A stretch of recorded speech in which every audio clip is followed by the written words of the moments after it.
Need to order 10:04. Agenda additions and approval. Is there any additions?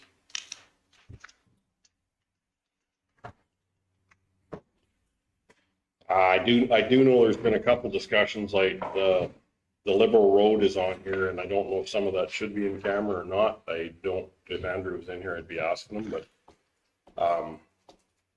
or it's just all. If you want to discuss any staff, then yes, it should be in camera. If you just want to talk about the condition of the road, then we can keep it public.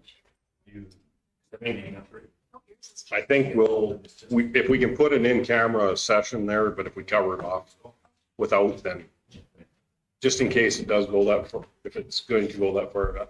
Okay, Chairman, I'm sorry for my. Yeah. Are you talking about the road condition? Yeah, I Liberal. would prefer that we put it in camera. Okay. It would be my suggestion that we go down there. Okay. I just would like to have a candid conversation about it, and we could talk about it afterwards outside, but I think we should go into camera. Okay. Any other additions? And Andrew would put what that would be. Well, I'll work with Andrew. Yeah. For the FOIP section.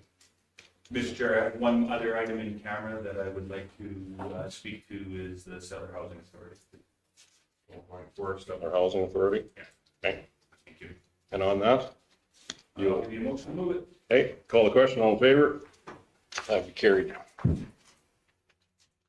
Okay, first item on our agenda is acknowledgement. And it's congratulations to Miley Pybus, winner of the 2025 District 4-H Beef Intermediate Excellence Awards. And the acknowledgement is the County of Stettler is delighted to support the 4-H Intermediate Excellence Awards. We love seeing the youth in our community as they become leaders in their clubs and community. All 4 candidates that were interviewed this year showed great passion, dedication, and positivity. It was quite hard to choose a winner. After much deliberation, our panel selected Miley Pybus of the Big Valley Beef 4-H Club. Miley showcased her strong public speaking skills, passion, and left our panel with an important message. 4-H is about learning to do by doing, and we should be learning whenever possible. A great message for all of us to remember. Congratulations to the Stettler 4-H District Beef Intermediate Excellence Award winner 2025, Miley Pybus. And that is a pleasure to sit through those interviews. You do see what youth coming up is in a lot of cases, and it's a pleasure to see usually the ones that are sitting at that table, what they bring to the table. Okay, we've got our public hearings would both be at 1 o'clock. Yeah. Okay. And council's request for information. The first one was 6.1, reduced rural water connection fee for projects. It's been a month. I forgot I'd even put that on there. But and what I wanted to bring up is when we go out and we talk to individuals, groups about projects, they maybe don't sign a firm contract that they say, yes, they want to do it. One in particular we're looking at, there's been a couple of them, like the phase 2 and phase 3 on Gadsby were 2 that we talked to the 1,500, we talked financing, pardon me, 15,000. We talked financing at 15,000. And then the second one was the Denelda line that runs to Balf and Rossland, or Rossland and Balf, I guess would be the wrong order. And those people were talked to about a $15,000 cost. Then it come to our council table, and then we changed those numbers. We changed the numbers. So I don't know from an order basis, it really gets turbulence out in the communities, and especially when we don't get out and properly, when I say that, timely to people, don't get out and correct what has happened if it should be. The line for Denelda, though, those people that were coming off it is basically tie-ins with T's, and then it would be the vaults, the fence line. Mm-hmm. So it's not a great expense to put in. They're right off the line. Yeah. They're right. The people that are coming are right off the line. Would be a couple of them that would require to be shot underneath the highway to the north side, but they are still right off the line. Their property would be to their property lines adjacent to Highway 53. But those are the numbers that were talked. There's been people that are now talking, for the $5,000 to try and get individuals to step away from this project. Which, yeah, the part of it is they still have the opportunity because they are adjacent to the line to tie in, but it still comes to the fact where we get these projects rolling, we talk numbers to people to see who would be interested, and then when it changes, a lot of people don't appreciate it. So it's just, I wanted to bring it to the table because it's just happened on the Denell line. We'd seen it on phase 2 before too, and I've had a lot of comments come back to me on that phase 2 Gadsby line. So what are some thoughts there?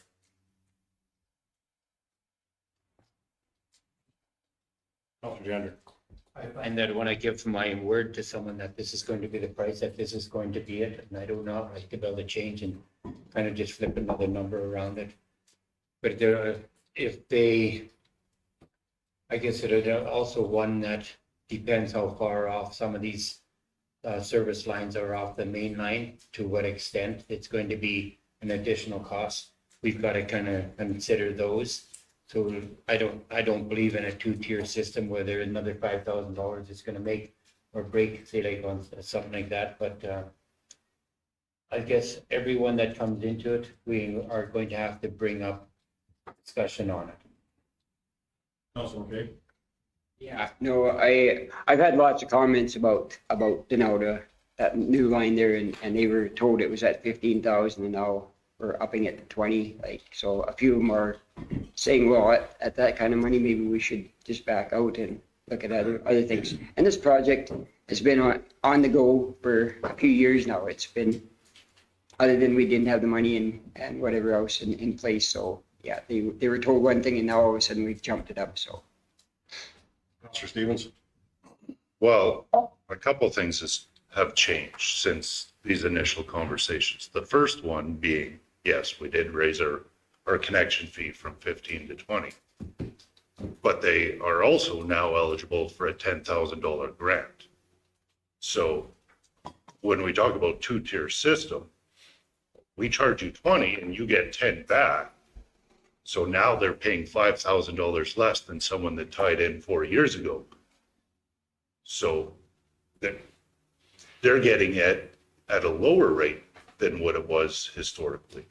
So I get the value of our word, but do you want water? Because what's been holding back water line connections has been the cost, where we can't afford this.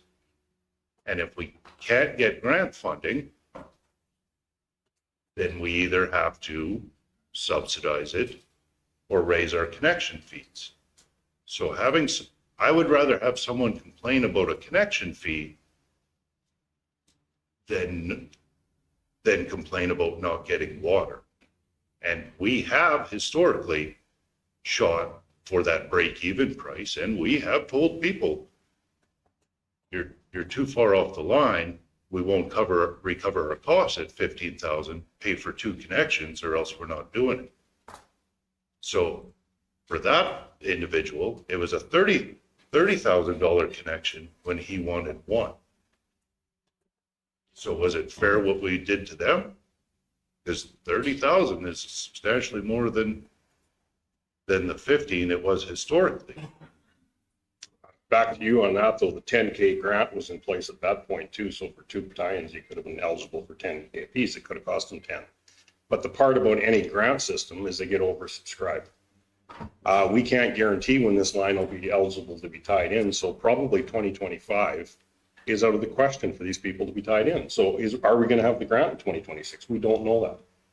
And we did go around and say that originally it was a $15,000 cost. So minimum, to the people that have been talked to, there should be a package put together when something like this changes that we put out to them so that they're in the understanding and they aren't hearing it off the street.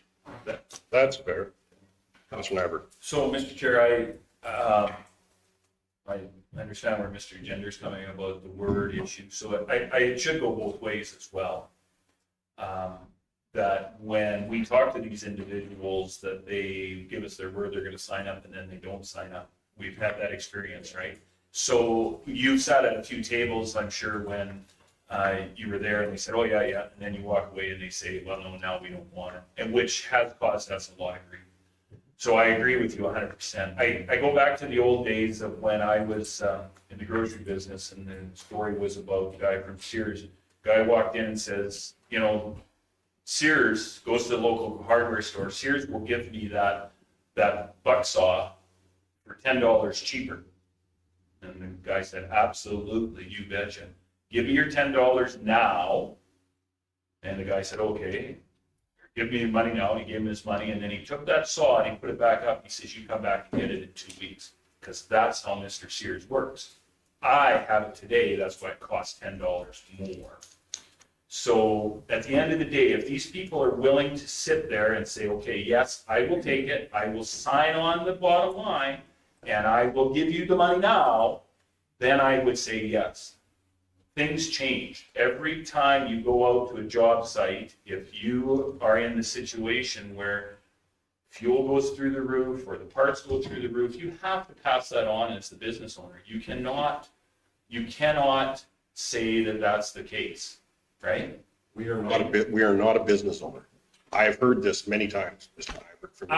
Okay, then I would agree with you, Mr. Clark, 100%. Then I think that the 6 people in my area should get their hookups for 20 grand each. And we should get it done right now, because they put in, no, listen, Mr. Clark, they put in for this multiple years ago. I'm talking not 10 years ago, but 12 years ago, when we first started talking about this. They put their name and they've signed that they want water. Did they pay? Yeah, some did. They actually ended up getting their money. You have other individuals that have paid. Yes, absolutely, and that's what I'm getting You at. have a lot, you have very few that counsel. And when I look at phase 2, there was one individual that counseled. And that was the only one. Phase 1, there was nobody. There's been nobody on Denelda counseling everybody is still asking when the water's coming. And the same in my area. No water in my area, none.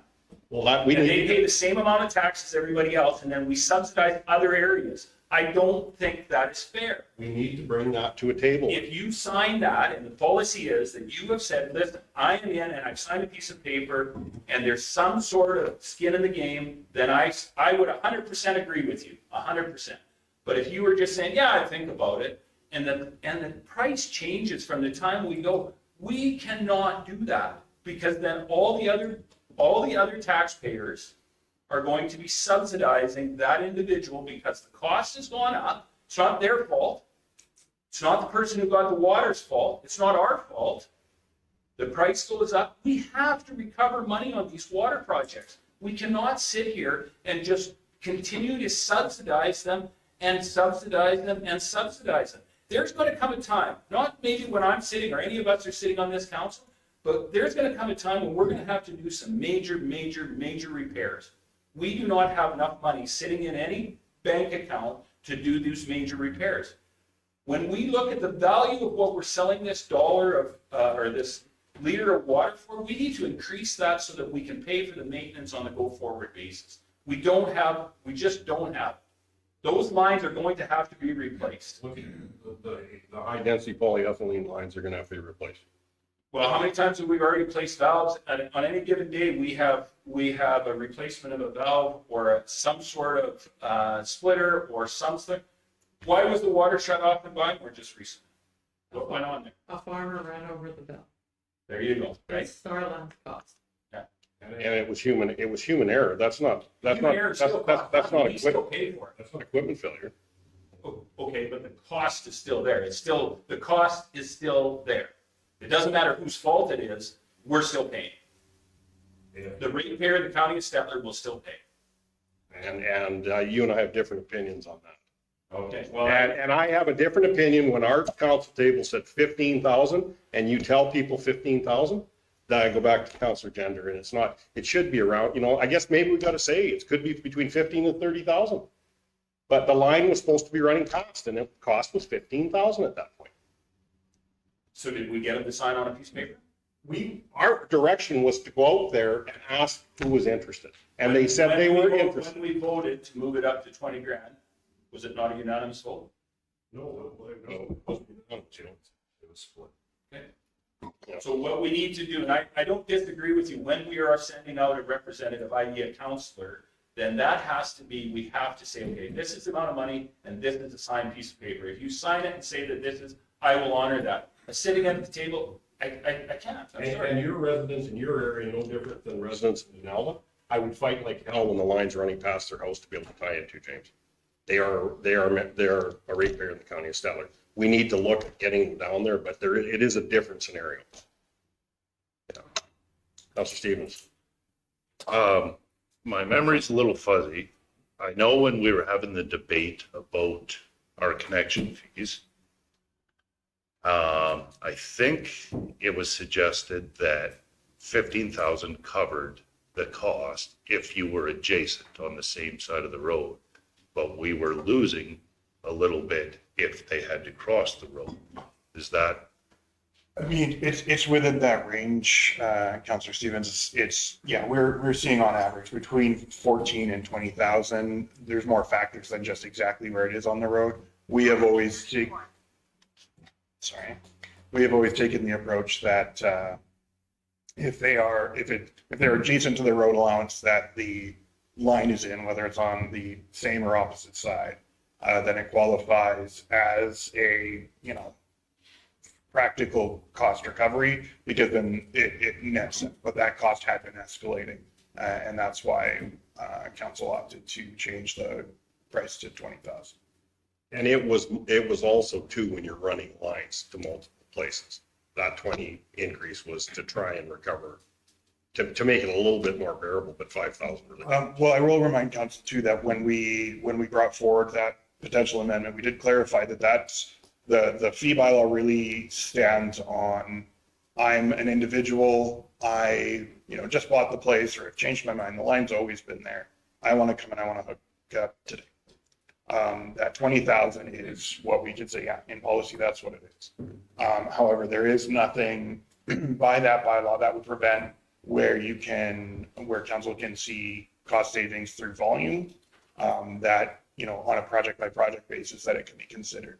And both Denalda and phase 2 were considerations in that conversation that we basically said, we'll cross that bridge when we get there. I'm not really sure, like, there are some of them that had signed up at, say, like the $10,000 mark when they first come on. I don't know whether there are many of them. I believe at this point, So, yeah, there's only, I believe, one ratepayer left in the county who has actually paid money that they have not seen back. but we have agreements. I think we even have caveats, don't we? We have signed the agreement of the 10,000. Council has gone through different phases of the commitment they've asked for from the people, because, we started off, Buy More Indian was a really great big project. We were able to take it wherever somebody wanted it. So we really started off with a high level of commitment because we said, well, it's going to come. But then in future phases, it started to become where, well, it's less certain that we're going to be able to get it to you in a reasonable amount of time. So the people signing up wanted to commit less. So there's definitely a range of commitment over the years. And we were able to piggyback grants, like the Buy More Indian project. We used 3 different sources of grant funding. Plus we had an MLA living in the area who was extremely generous at that time. So hookup fees weren't an issue. In Erskine, we used 3 different grant sources, and spent $2 million on a reservoir. I mean, no wonder everybody comes and looks at it. It is fantastic. But we had the grant sources in which to pull the funds from to do it. Times have changed. We don't have those multiple grant sources. But, any developer that comes in and services a property, they either make it on the land sales or the municipality makes it on the water sales. If you, like me, get them hooked up and get them using water, you got them, and that revenue source is going to be there for forever. So sometimes you gotta bite the bullet a little bit to see the revenue come in, but it's there. It'll be steady revenue that continues to come in. Is that part of your same question, Councilor Gender? Yes, so I guess my follow-up on there is some of these had signed up like with ourselves, we signed up like when they first come on, when they're actually putting the sugar on the line in. We paid it bugger off, but I'm just kind of wondering how much in the future do we carry these ones that have committed themselves at $10,000? Is it gonna be 5 years, 20 years, that sort of thing? So where do we ultimately say, okay, we cannot justify the prices that we gave you, say, 40 years ago to be able to carry this forward?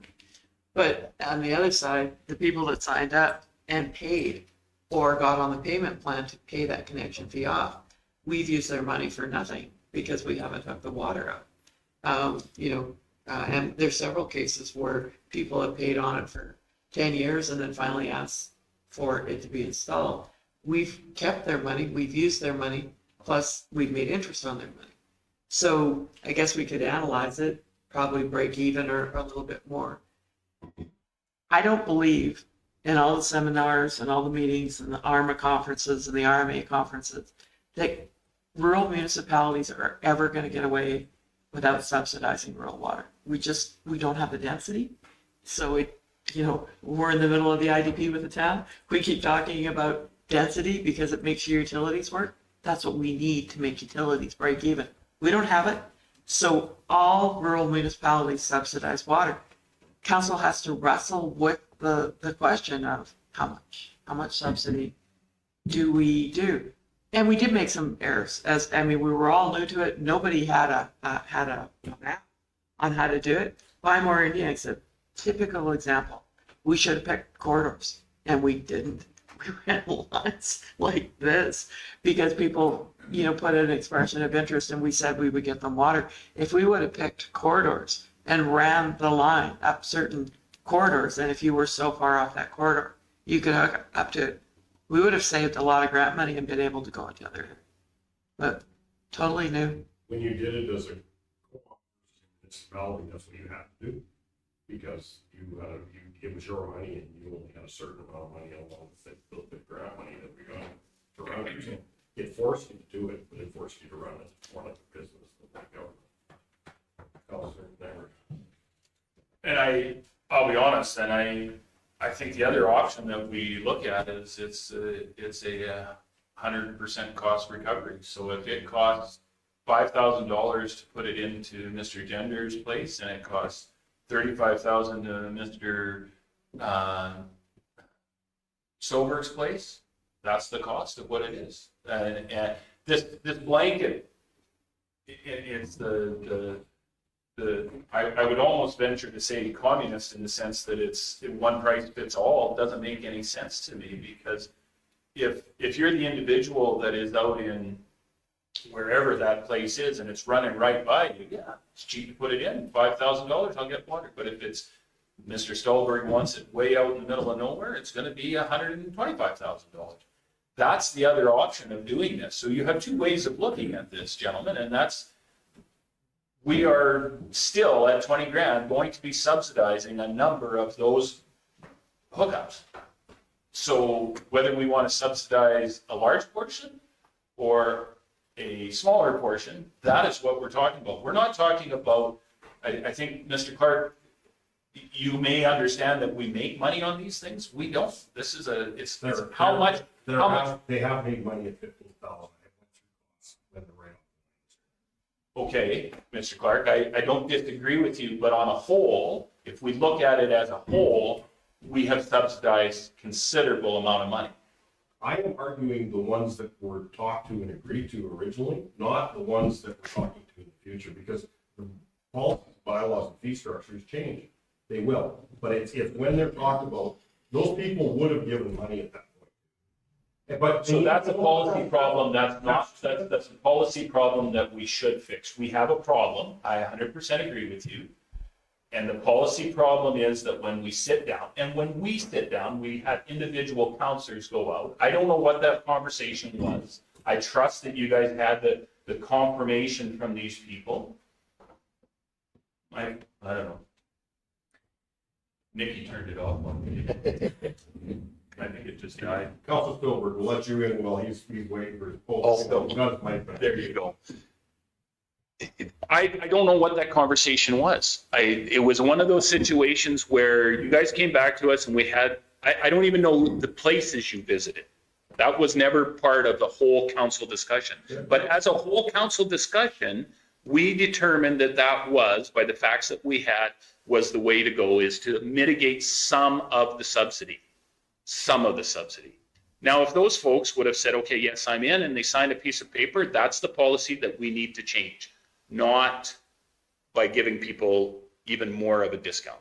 That's my opinion. Phase one, Gadsby, we argued about the map and crossing public lands or private lands. You did know where, who was talked to and what residents. I don't know the individuals we're talking to. Nowhere does it put names on that map, but thank you for that. The names were on the map. I don't think they were. Yes, they were. Landowners were, but not names.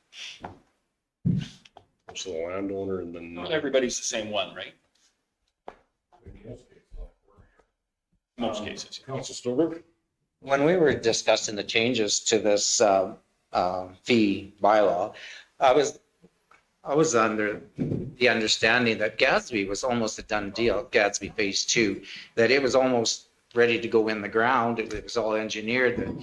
And Councillor Gender and Councillor Clark were instructed by council to canvass the area and find the interest. They were not instructed to bring back signatures. They were not instructed to bring back cash. They were instructed to find the interest. That's what their job was that time.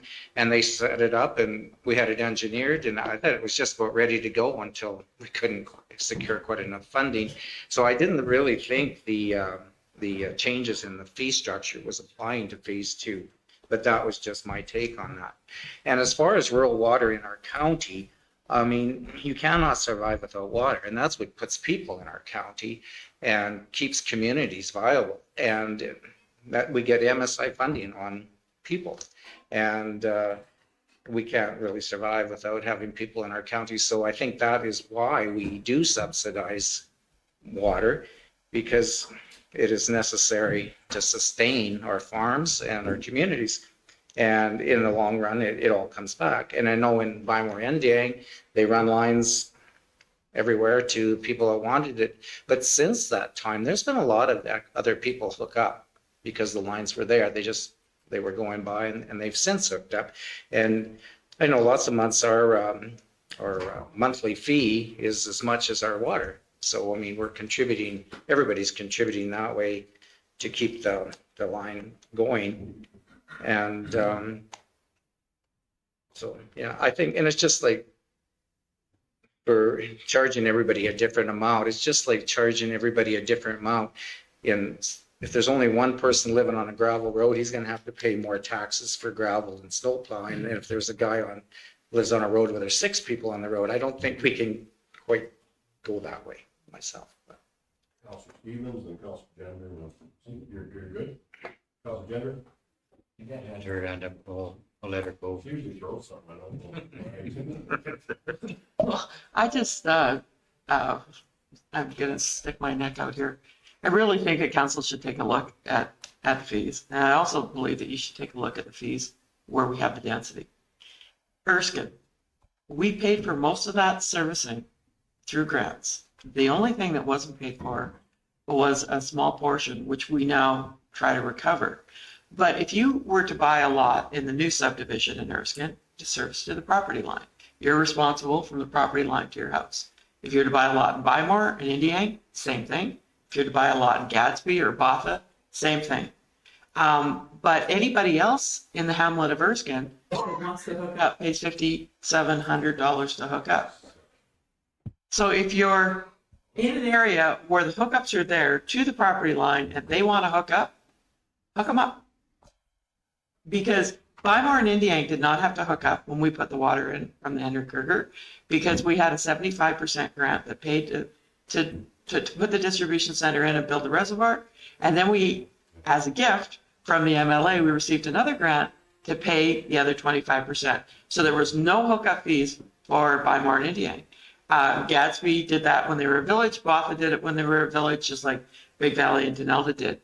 The only one that concerns me is the fee that we're charging to hook up in Erskine when the density is there. And if you buy on the east side of the school, you don't have to pay it. If you buy on the west side of the school, it's like you're on the wrong side of the tracks. If they want to hook them up, because you're better off out there, in my opinion, especially with water, is if you can hook up, if you can get every household using water in Erskine and abandoning those wells, it's better for the aquifer. Stevens has his hand up in words. Mr. Tender, did you want to comment on something? It's one that, okay, when Larry and I went out to canvass, say like who wanted to hook up in Gatsby, our desire was more to say, okay, here's an opportunity. We are looking at water line in. Do you or don't you want it? There's no skin off my backside, no nothing, but at least give us a point where to start from. So we come back and like, there were some that added, some took off. But now like on phase 2, I believe there's been enough changes, or there's going to be enough changes in there. We don't know where the hell we are really going in there. So it's back to the engineering and for us to decide on which direction that we are going to be going. So until that comes really, and we see the plans for this second phase, I'm not really sure how we're going to justify like where the cost is really going to be in there, because there's too many abnormals really within that contract right now. I can't believe we're agreeing. Councilor Nyberg, so was that your comment? You can't believe they're agreeing. So Councilor Stevens, go ahead. I'm not, to Mr. Stolberg's comment, I'm not against putting water lines. I think that it's important, and I agree with you 100% on your statement. The only thing that I get back to the sustainability, we've been very frugal as far as trying, and I'm a huge service fee participant. I think in your situation out there, it should be, if you want something, you pay it. The Blue Ring in Calgary, for example, I don't think that should be public money. If somebody wants to go out there and get the money raised and put up a blue ring, go for it. But I don't think I need to pay for it if I don't want it. I am of the belief that water is important and that we do need to be sustainable go forward. If we subsidize it too hard one way, we are actually doing it to the detriment of the rest of the county of Stettler ratepayers, the ones that are going to hook up later on down the road, the ones that are not hooking up, because they're going to pay more in taxes, where the individual, if they would have put in an extra $5,000, we would be able over, and let's just say over 10 people, that's 50 grand, we would be able to hook up how many more people with that extra money, right? That's what I'm looking at. This isn't a case of I'm trying to punish one person. I don't think that having it paid for by an on basis, cost recovery basis makes any sense, because I don't think that's sustainable either, Les, because those people that are having to pay $65,000 probably aren't going to get it hooked up. But if you have to pay an extra $5,000 so we can hook up 5 more or 6 more people, I think that's a doable. There has to be, as council, we're tasked to find a happy medium of what is sustainable by still giving subsidies. I mean, ultimately, we could, quadruple the tax to everybody and then give everybody water. Not sure that would I don't think that's sustainable for anybody either, right? So, Councilor Stevens and then Councilor Stolberg. We have previously discussed the Erskine connection fees. And the last time we discussed it, we agreed to look at that and look at standardizing it. And if I remember correctly, we thought that for the most part, the connection fees needed to go up, with the exception of Erskine, where there needed to be some balancing. 7,000 for one hamlet, 1,200 for another. And I'm rounding up. I know it's a little shy of 7. I think it's 67. It's a very oddball number. This number was right. 57. 57? Yeah, it's like 5683 or something. And that was literally the county's portion of the grant divided by the number of households in Erskine. Yeah, so $6,000 for one hamlet and 12 or 1,500 if you happen to live in another hamlet. Doesn't make much sense. And Where would we charge, I'm sorry, where did we charge 1,500 to hook up? What's the connection fee in Bymore if you were to hook up? 600. Oh, Do we actually? oh, Yeah. I was We overestimating. service it to, we service to the property line, that's our responsibility. If you were to buy a lot in Buffalo View Estates, in Buffalo Sands, the county would have the water to the property line, your job is to take it from there. We charge for the meter as well, Yeah. that's $600 off. So it's- That's all it is. I think that meters and that connection has probably went up. I think the middle ground is probably above 6, but well, above 600, but way below 6,000. If we want to look at a standardized model. Just with Erskine, sorry for cutting you off, Counselor Stolberg, but with Erskine, everybody was offered a very low tie-in fee. And so the 5,700 was more of a fact of, you had the opportunity, it's a penalty because you didn't tie in when you could. But on the same sense, we did the direct opposite in Hamlets, that were villages prior when they were offered the sewer system. Just in Gadsby, we did subsidize the people that didn't tie in. So they paid less actually than the people that took the risk originally. So it's a real slippery slope. I'm not agreeing now, maybe now's the time to drop it in Erskine, but at the time it was, here's a deadline. If you don't do it by this time, it costs you this much money, hoping that people would decide at that point that for, what was the original, $50 or 350. 50? I don't think we're penalizing people that didn't sign up anymore. I think we're now to the point of penalizing people that have moved in since in the last decade. And that's very true. And that's, like I said, maybe it's time we need to look at that fee. I mean, we want people to buy these lots. We want them to move into our hamlets because we don't want our population to decrease, but they're the ones that are going to foot the bill for someone 10 years ago's what we think. So Erskine, One comment to that. I think too, we have the right as a municipality to force everybody to hook up. We did not do that because we believed in autonomy at that time. We could have basically said, end of story, you are hooking up and here's the cost.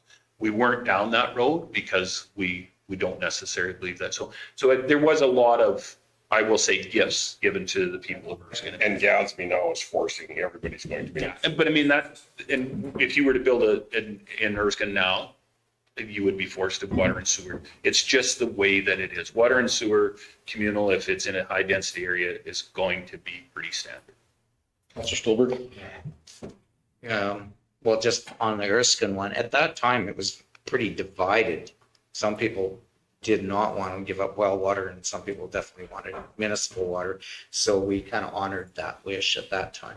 But going back to the connection fees, I mean, I think as a council, we have agreed to increase our connection fees by $5,000 and move them from 15,000 to 20,000. I think the only part is in question is that, does that apply to the Gadsby project, I guess, Deneld or whatever, where we've already told them what the price was and we've been working on it.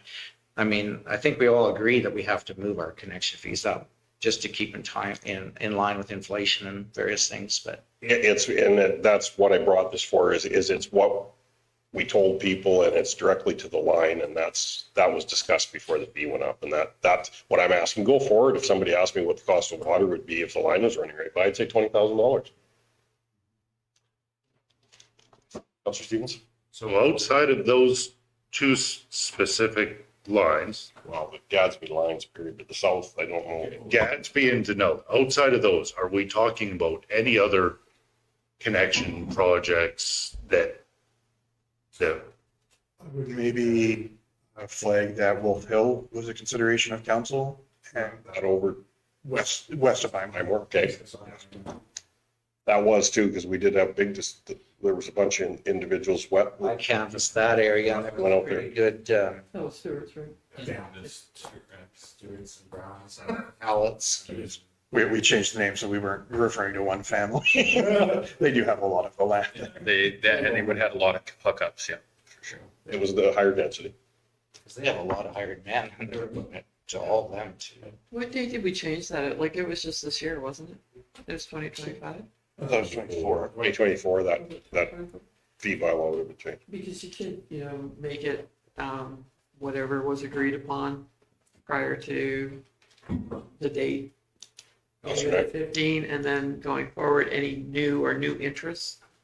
But then we're gonna get the guys in here and say, but I talked to somebody back in 2022.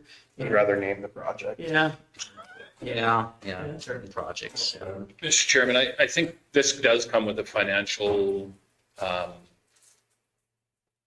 amount. I don't know how many people were talking at the Denelda situation or at phase 2 of the Gadsby situation.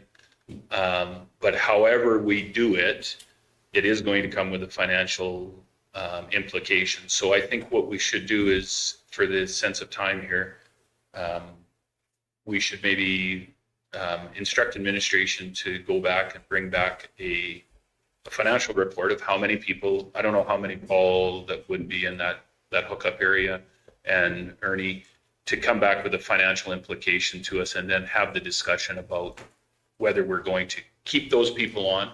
I'm of the opinion that anybody new as of today, if they talk to Mr. Gender or Mr. Clark or Mr. Stevens or myself, were to say, how much does it hook up for a water connection? I am fully confident everybody would say $20,000. If they phoned into the administration, it'd be 50,000.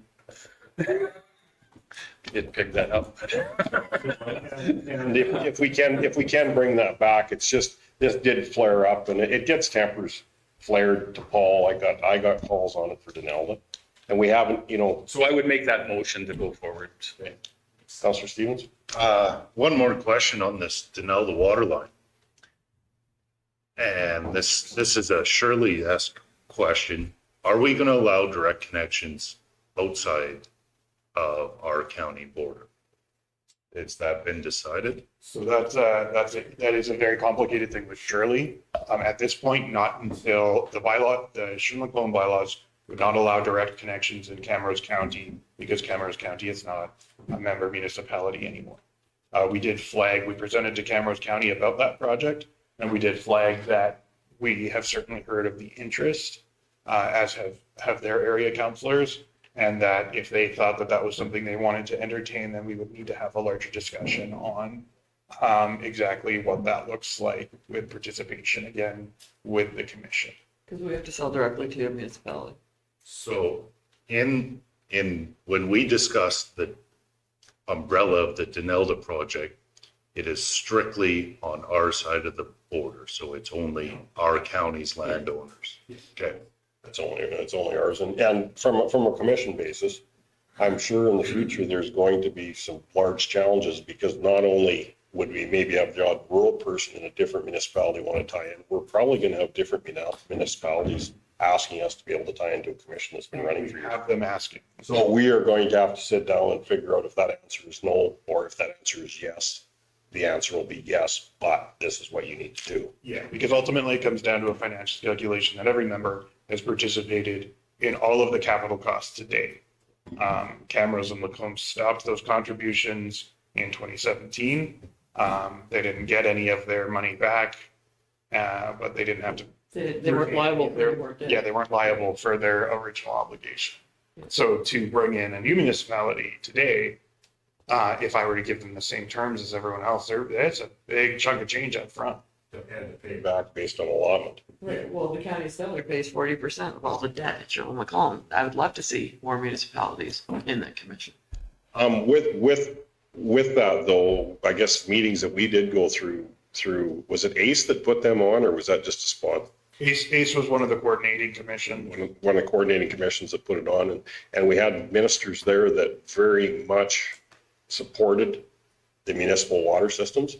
The one question we have going back to them again is pricing, because the hub and spoke type pricing, they're quite concerned with municipalities that are making, a profit off of the back of these other municipalities that are trying to supply water out. So the attention is in the government. Also, Justin and I had talked to the Minister of Agriculture, and he is very concerned when we challenge him on this water and about the transmission versus distribution lines, and how we the threat is to our rural communities, because if they don't have water, they don't, this day and age, they don't have anything. They're not going to beat their clothes in the rocks to wash them.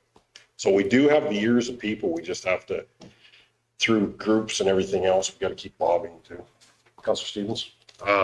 Starland has been making the same push. They seem to be more confident in the recent update that they got that the transportation minister will be making changes to that grant funding stream in order to be able to honor his mandate letter of finding a new rural revenue stream. They didn't have any details of what that's going to look like or amounts, but they were promised that changes were coming.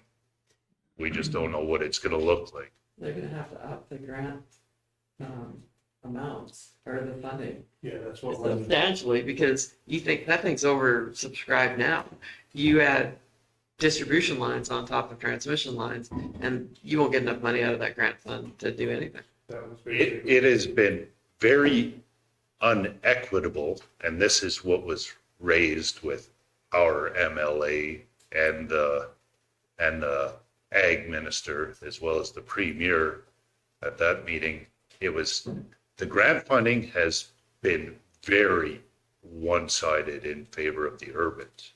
So there is an option B that you slice off some of what the urbans are eligible for and add it to the rural funding stream. Because right now there is municipalities where there was nearly a war. It was in RJ's riding where the urban got millions worth of grant funding and the rural municipality got zero for the same project that they partnered on. And that's some of the inequity that has brought this to light. Okay, do you have Councillor Nyberg's motion recorded there, Michelle? No, I'd like to instruct administration to bring back the financial implications of changing the water hookup fees at both the Denelda run and the phase 2 run. And then we can have more discussion later on. Does that motion give direction? It's, Yeah, and yeah, we can certainly bring back the cost differential. and part of that, we're gonna have to relook at our whole fee schedule and issues if we want with Erskine and things like that too. Yeah. Okay, call the question, all in favor? That's carried. 6.2, Liberal Road, Councillor Gender. Do we want to move into camera possibly for that? So if we could get through some of our other items? Move it to camera. We can have that conversation in camera. Is Mr. Jackson going to be around in this afternoon? So yeah, so no applications for that, I guess, or implications for that. If that's cool with you, Mr. Gender, I think I've heard the same things you've heard, so we should have that conversation. Who's, It'd be nice to start the conversation within, and see like, Yeah, absolutely, I agree. so that would be 6.2. And, but we're moving into in camera under, Approve it in our agenda already, is that? I would just, what I'm saying, Mr. Clark, just for, we can deal with it when we get to the in-camera. okay. so just skip over that. I'm not sure if it got mentioned, sorry, I was late, I apologize for that. That as part of the development agreement item on your in-camera agenda, there will be that party coming in at 11 o'clock, so. Oh, we've got 5 minutes. Yeah, to finish a couple of these things and then take the camera with them. Okay, well, no, we didn't, now that's, 6.3 is fairly quick for me. So. yeah, okay. some member out in the lobby, I don't know who he is. Okay, well, somebody can check. 6.3 Anderson subdivision roadway, Councillor Nyberg. So, Ms. Clark, I just have a quick update of where we're at on this, what ended up happening, because where it was left last time, I understood we had asked the town to come up with a small amount of money to help oil, and then they turned around and basically denied it, but then they said they would review that, and they did not. I don't know, still reviewing it, or what is the situation? Did we get an opinion from the MGA of whose responsibility that road is? So We don't grade it, and then we oil it, we don't oil it, and then I don't know, this seems like this is I don't want it to go to an ICF situation, but I also think that this needs to be dealt with. So the last communication we had with the town of Stettler is, we did request that they share in the second half of the calcium or oil in front of Anderson, which we didn't do last fall. We just did one application last year. We'll be doing the second one in spring. We did one application this spring. And then carry forward probably to the fall again, right? Yes, and currently we do have a draft road use or road maintenance agreement that we're putting forward to the town of Stettler in regards to that road surface and maintenance of it, including the dust control that would be put on. Right. So that would give us. Explain that a little bit more to me. What does that entail? They are going to grade it and oil it? No, we will be, but Will we be it, grading and oiling it? yes. Okay, so we basically have let them off scot-free on this. Well, in essence, if I may, CEO Cassidy, the town of Stettler, in their lack of supporting the dust control on that road surface, it was the county's investment and it was council's direction to go ahead and make that investment on that road surface. So to better support our investment in that, we've thought it was very adequate and feasible that we take care of the road maintenance in regards to grading, et cetera. The best way to get the money and the investment out of that surface, if we're going to put the investment in putting the MD30 on it, is to ensure that our operators who understand the product and understand what we need to do with it to stretch it out over the season are the ones who are taking care of it. So just to be clear, this previously was the town of Stettler's responsibility for maintenance of this road, correct? So they requested that we enter into either an agreement or a workshop or a session to identify the roads that we shared and how that would look.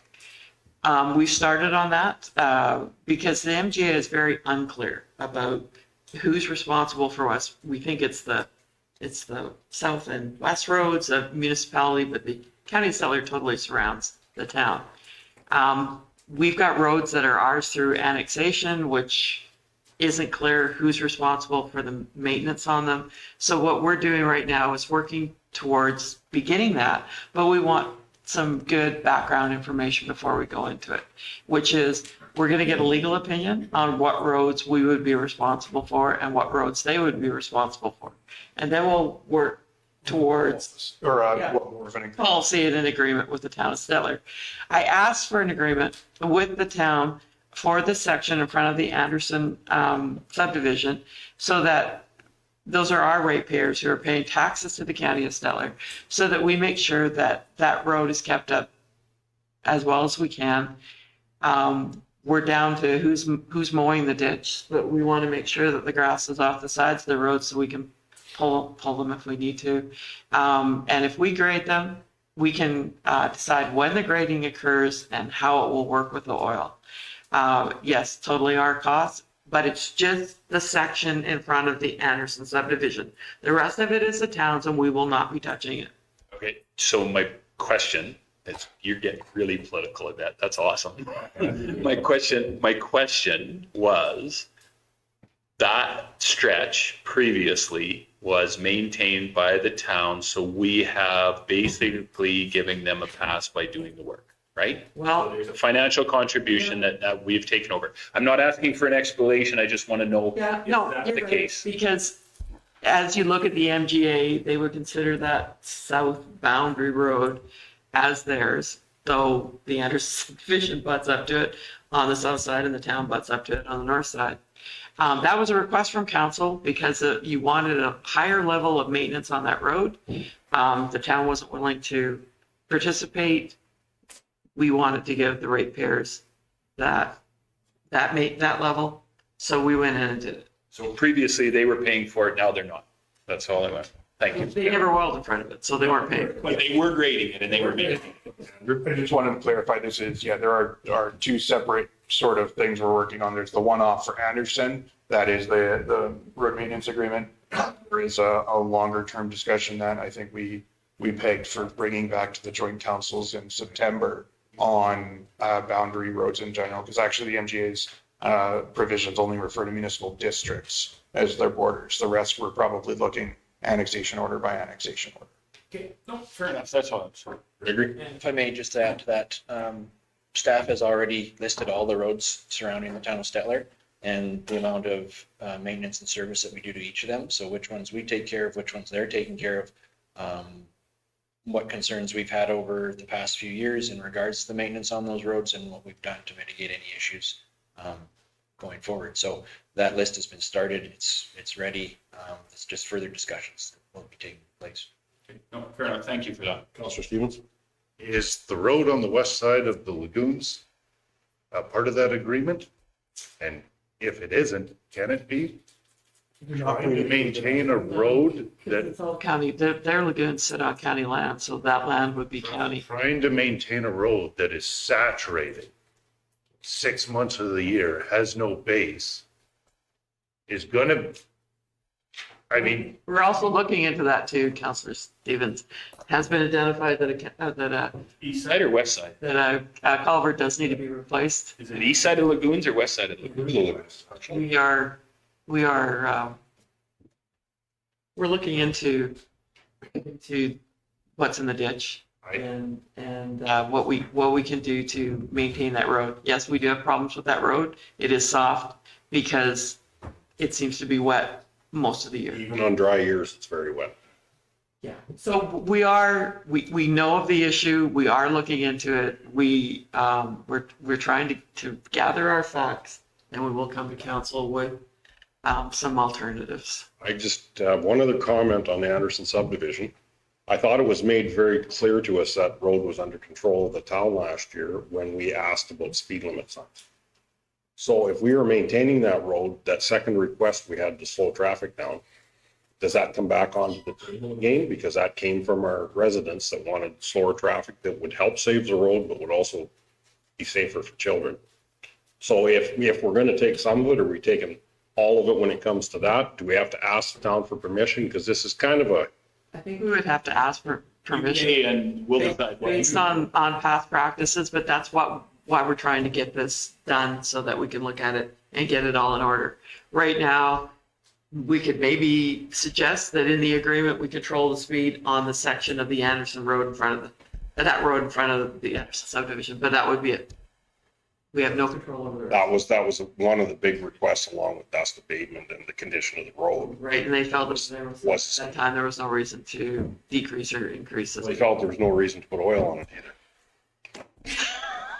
That's why we did it. So, okay, do we need to accept for? No, that's good. I think you want to receive for information if you'd like, but Yeah, I will do so. Okay, call the question, all in favor? Okay. In camera, you said, Andrew? Yes, sir. 11, and I have somebody, it's to discuss draft development agreement.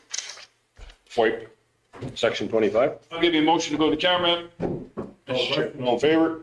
That would be carried.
And you will adjourn?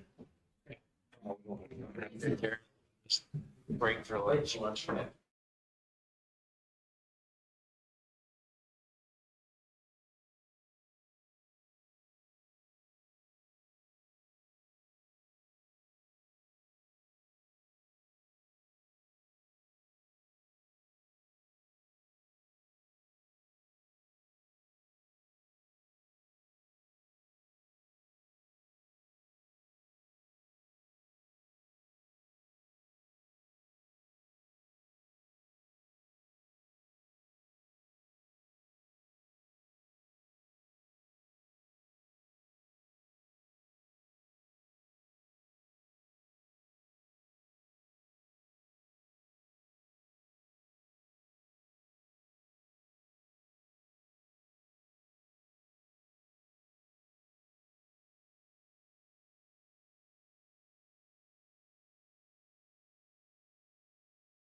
4.1 bylaw 1744-25 amendment to the land use bylaw. It's for 1 o'clock. And I declare the meeting open at 1 p.m. And there's no introductions required. And can I ask the nature of the proposed amendment that's read into the record, please? I don't have it. Sorry. Yeah, I've got it right here, Andrew. It's the only problem. Oh, sorry, I was looking for the actual act. Oh, yeah, that's right. So do we not need the actual ad?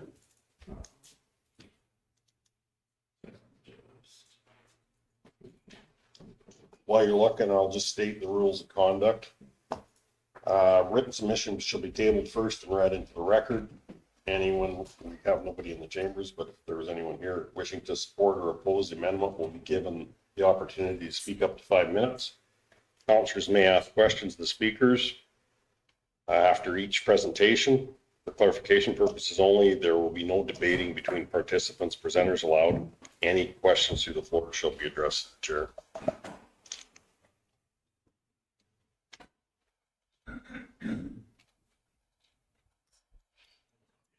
Okay.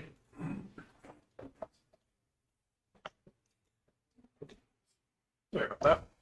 So, the nature of the ad was a notice is hereby given that the County of Stettler is proposing to amend bylaw 1443-10 as follows.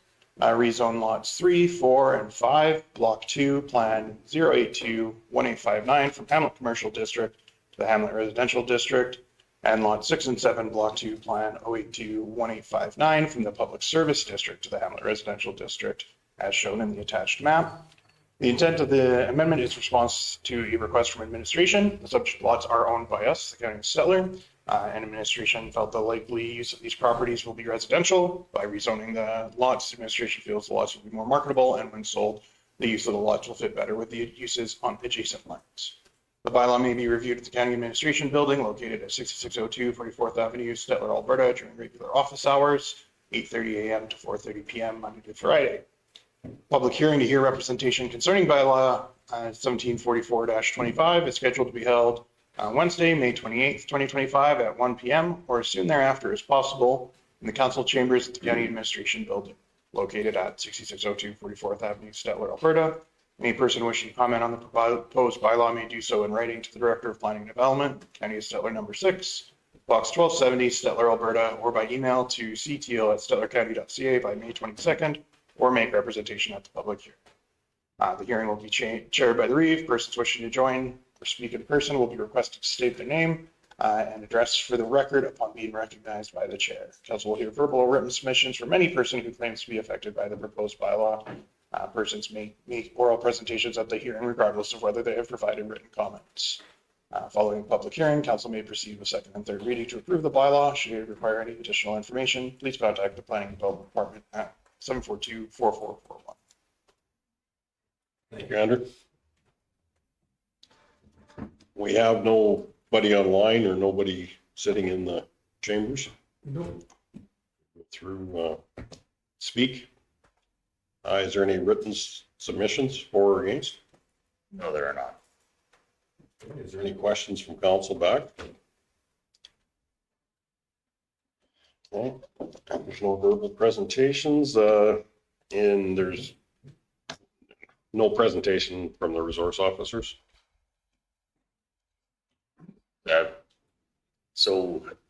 Thank you, Mr. Chair. Would you like me to read this in it now, the bylaw? So, Well, do we touch on that now, or do we go to the bylaw reading? It'll be in the bylaw reading unless you have a presentation. Is there something specific to it other than what, to go to second reading? Okay. So thank you, Rich. Any other, as I had asked before, any questions from council?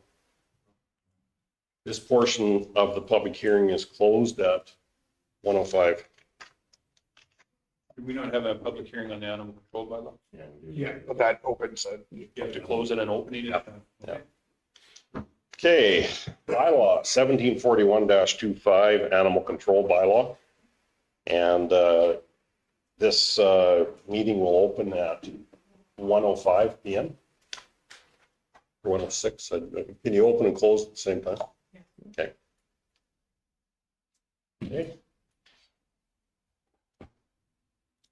And can we have the nature of the proposed amendment be read into the record? Sorry, I'm looking this one up too. Nikki, do you have the ad in your files or are they For for the animal control bylaw? Or the letters we sent out?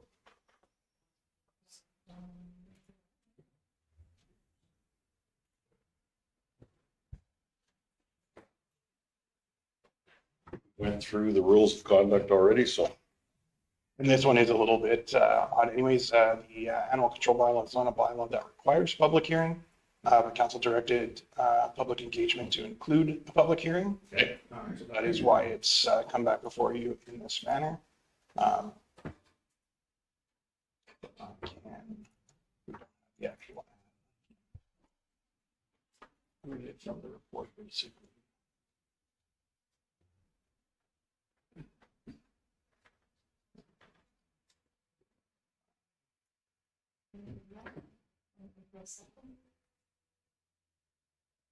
Yeah, that may be the one.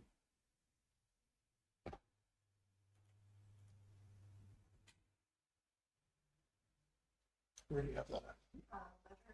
Yeah. April 2nd, 2025. I'm seeing straight from March 31 to April 26th. It says March 27th, but it was Oh, April 2nd. Gotcha.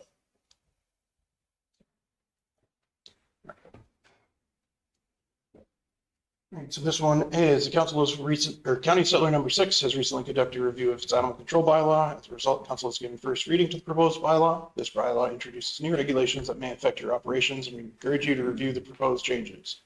One significant addition is the introduction of a new section, licensed livestock permits, which establishes a permit section for keeping bees and wild boars. Those animals have been identified as potentially causing a nuisance beyond reasonable levels and are not otherwise governed by existing legislation such as confined feeding operations regulations.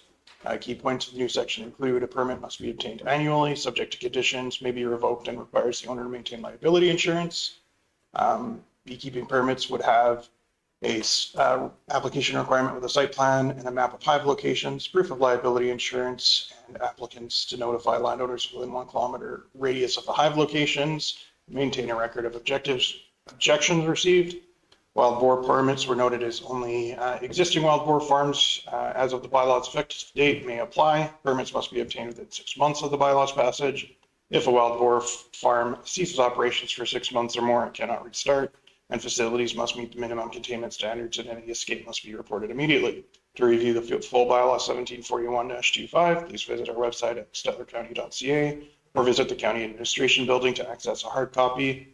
The county invites residents to provide feedback on this proposed bylaw before Friday, May 2nd, 2025. Comments can be submitted via email at info@stettlercounty.ca, by mail to Box 1270, 6602 44th Avenue, or in person at the administration building.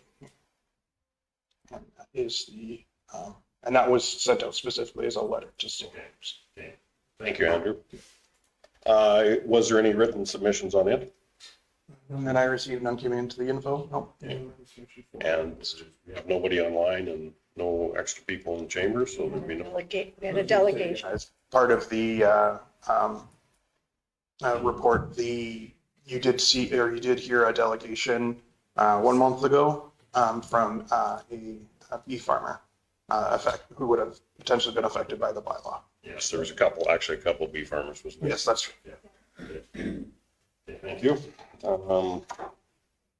Is there any questions from council? Just have one Yes, go ahead. clarification on for the beekeeping on the radius where they had to contact neighbors. I thought their pitch was that it was too onerous and time consuming because they have so many hives to do that radius. Yeah. So the feedback you received from that delegation certainly indicated quite a few things. And in response to that, of course, that advertisement went out before that delegation had been heard or considered. And so we have made proposed changes since then, and that I'll bring up in the actual bylaw report. And it does address the concern were raised through public engagement. Is there any other questions from council? I declare the public portion of the public hearing closed at 1:10 p.m. Thank you. Andrew, do you want us to move right over to bylaws now, or? At least for the land use bylaw, the others can probably wait, but just to respect Rich's time. Okay. So we will move over to bylaws 10.1, bylaw 1744-25, amendment to the land use bylaw for second and third readings.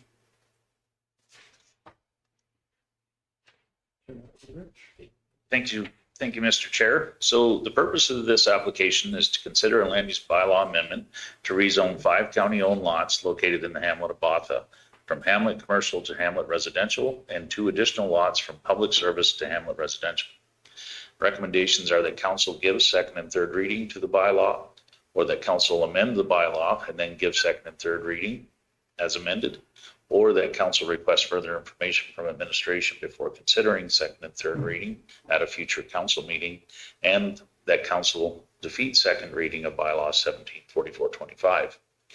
Bylaw 1744-25, as discussed, proposes to rezone the 5 lots from hamlet commercial to hamlet residential, and the additional 2 lots from the public service district to hamlet residential. The county owns all of the lots, and administration has requested the rezoning. The purpose of the hamlet residential district is to provide residential development within hamlets. The parcels were zoned hamlet commercial and public service by the former village of Botha. The zoning was carried over when the county took over administration for the former village. Administration has considered that the likely use of the lots will be a residential use, and the likelihood of any type of commercial development in the hamlet is low. To help promote the sales, administration has requested the lots to be rezoned to hamlet residential. The subject properties are all approximately 780 square meters in size and are in the northwest section of the hamlet.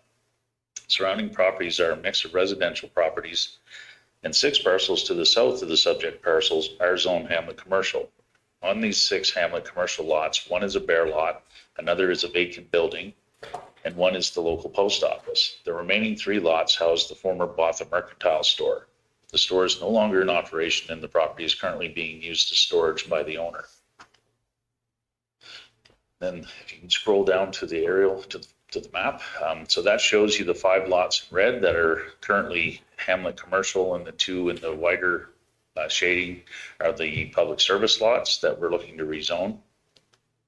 The proposed bylaw was advertised and notices were sent out in accordance with the Municipal Government Act. A public hearing was scheduled for today.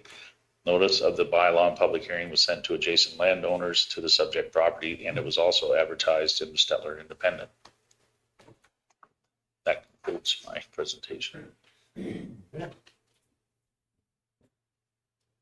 Is there any questions? I just have one question. When we move from public service, do we need ministerial approval to move from public service to change this? There's no overarching rules that says that public service. No, I think you're thinking of municipal reserves, which would require a separate bylaw and sent to the registrar. So these are just public service lots as defined by our land use bylaw. Okay, fair enough. With that, Mr. Chair, I'd give you second reading. Okay, call the question, all in favor? Councilor Stillberg? I'll move third reading. Okay, call the question, all in favor? And that's carried. Thank you, Rich. Should we continue on? Is there any reason we can't continue on in this order to finish bylaws? No, absolutely. That's the legal council. 10.2 bylaws 1741-25 animal control bylaw for second reading. So I'll take this one, Mr. Chair. So since you saw this last, and further to Councillor Stillberg's question during the public hearing, we have received a presentation to council. In that case, the ratepayer that we spoke of earlier, along with some industry partners, including the provincial bee experts, did point out that portions of the bylaw as written may conflict with the provisions of the Agricultural Operations Protection Act. Those provisions are specifically set out to prevent agricultural operations from being sued or suffering any sort of injunctive relief for their operations causing just a nuisance. so long as it complies with land use bylaw, any NRCB requirements, and follows normal agricultural practices. Upon review, administration does agree that those portions of the bylaw seeking to prevent the nuisance caused by beekeeping are effectively unenforceable by the AOPA, if not ultravirus our authority. In bringing this forward, we have brought it forward with those provisions struck, and you can see the track changes in your package. The wild boar provisions are very similar. However, the intended goal is to prevent the establishment of a pest, not specifically to eliminate the nuisance of having a wild boar operation next door. So that is enforceable. However, very recently, I think it was a week and a half ago, we got notification that Alberta Agriculture and Irrigation was going to be making significant changes to the way they regulate wild boar in the province. And they did indicate outright ending the industry was on the table. So with that in mind, we're recommending we only proceed with second reading today. We think it may be a little bit premature to introduce the wild boar provisions whilst that change is underfoot. We would like to make sure our changes align with that. And then, of course, the animal control bylaw, we had a full legal review on it, a holistic one. And legal did recommend a number of changes throughout on, our dog control bylaw portions and everything in there. So I would seek some direction from council if they'd like us to remove the wild boar portion and bring the bylaw back for third reading at one of the next council meetings, or if you'd like us just to put a pin in the whole bylaw and wait until we get more information from Alberta Agriculture. Councillor Stevens and then Councillor Neighbor. There was another item that caught my eye, and that's 4.1 on the nuisance section. The owner of a dog that bites, attempts to bite, barks at, chases, or otherwise threatens any person or animal, whether on the owner's property or not, is guilty of an offense. I'm not sure if I'm comfortable with that. We're basically banning all stock guardian dogs. Anyone that uses dogs as a deterrent for rural crime. And if you have a dog who is protective, but you as a responsible owner keep that dog on your property at all times, I'm not so sure that if someone walks on your property with ill intent and gets barked at, whether you should be guilty of anything.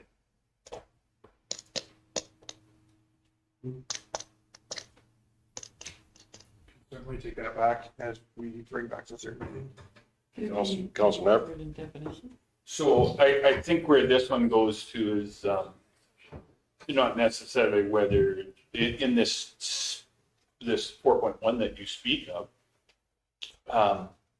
I think if I've got a neighbor's dog that is constantly barking at me because I'm trying to enjoy my backyard, that's where this applies for. I don't necessarily, they say that it is, I'm on your property. If you and I are neighbors and your dog keeps losing his mind on me, I'm gonna have some issue with it. So I don't know whether otherwise threatens any person or animal, whether on the owner's property or not, is guilty of offense. So you got a dog in your backyard and he's losing his nuts on me all the time, I'm gonna have some issues.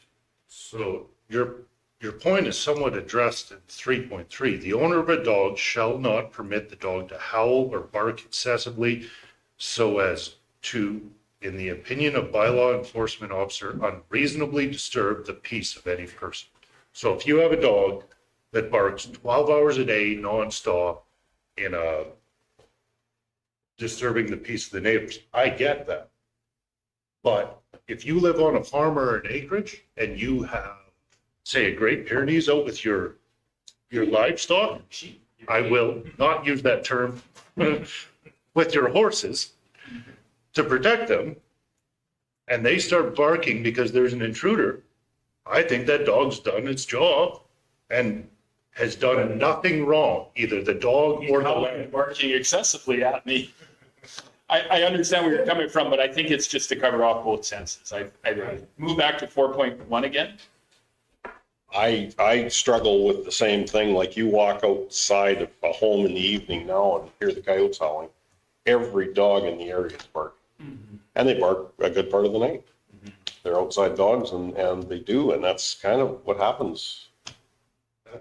Selfishly, we strongly encourage and treat our dogs. When someone drives into our laneway, we are notified. Those dogs bark. We encourage it. We train them to do that. So what would your suggestion The be? public probably isn't aware that there is zero bite in their softies. As soon as you got out, they lick you. But You've just put it on YouTube. the fact remains, Your address is, what's your blue sign again, mister? the neighbor is not quite as soft. But it's, Phone over.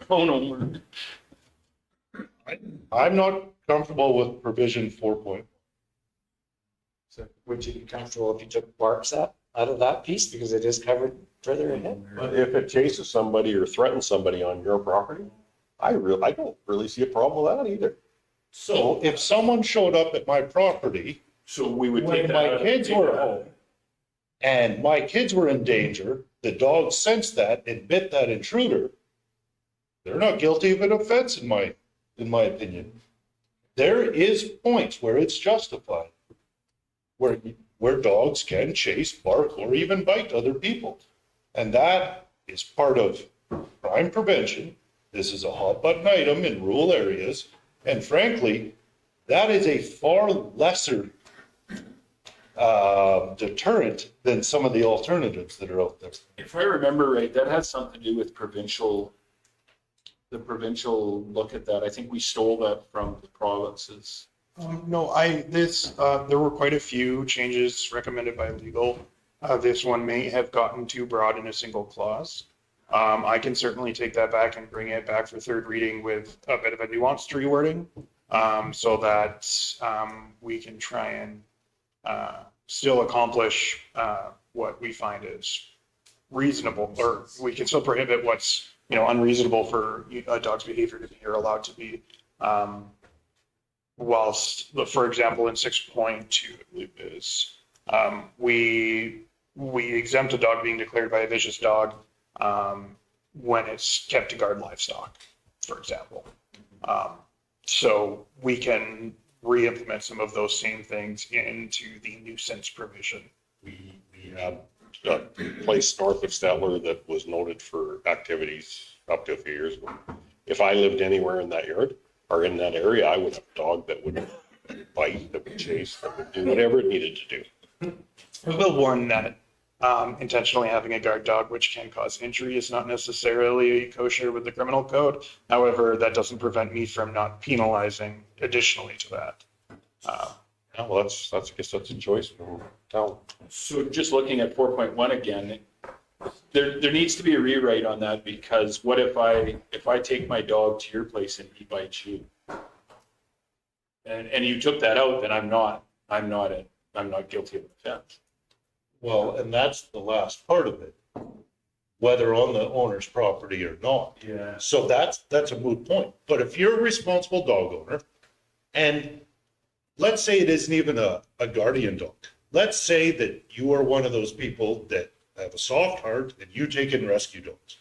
Let's say that dog may, by many circumstances, be considered vicious, but because you're responsible, you're trying to rehabilitate this dog, and you keep it sheltered, you keep it contained, it's an 8-foot tall chain link fence, it's well cared for. But if someone went inside that chain link, this previously mistreated dog is likely going to bite. What has that landowner done wrong? But if he gets off and does it, how do you charge? That's a different story. Yeah. So it's above the location. You're not talking that there shouldn't be an offense for it. It's just whether the location. I'd like to question our CAO on this one. What are your thoughts on this, CAO?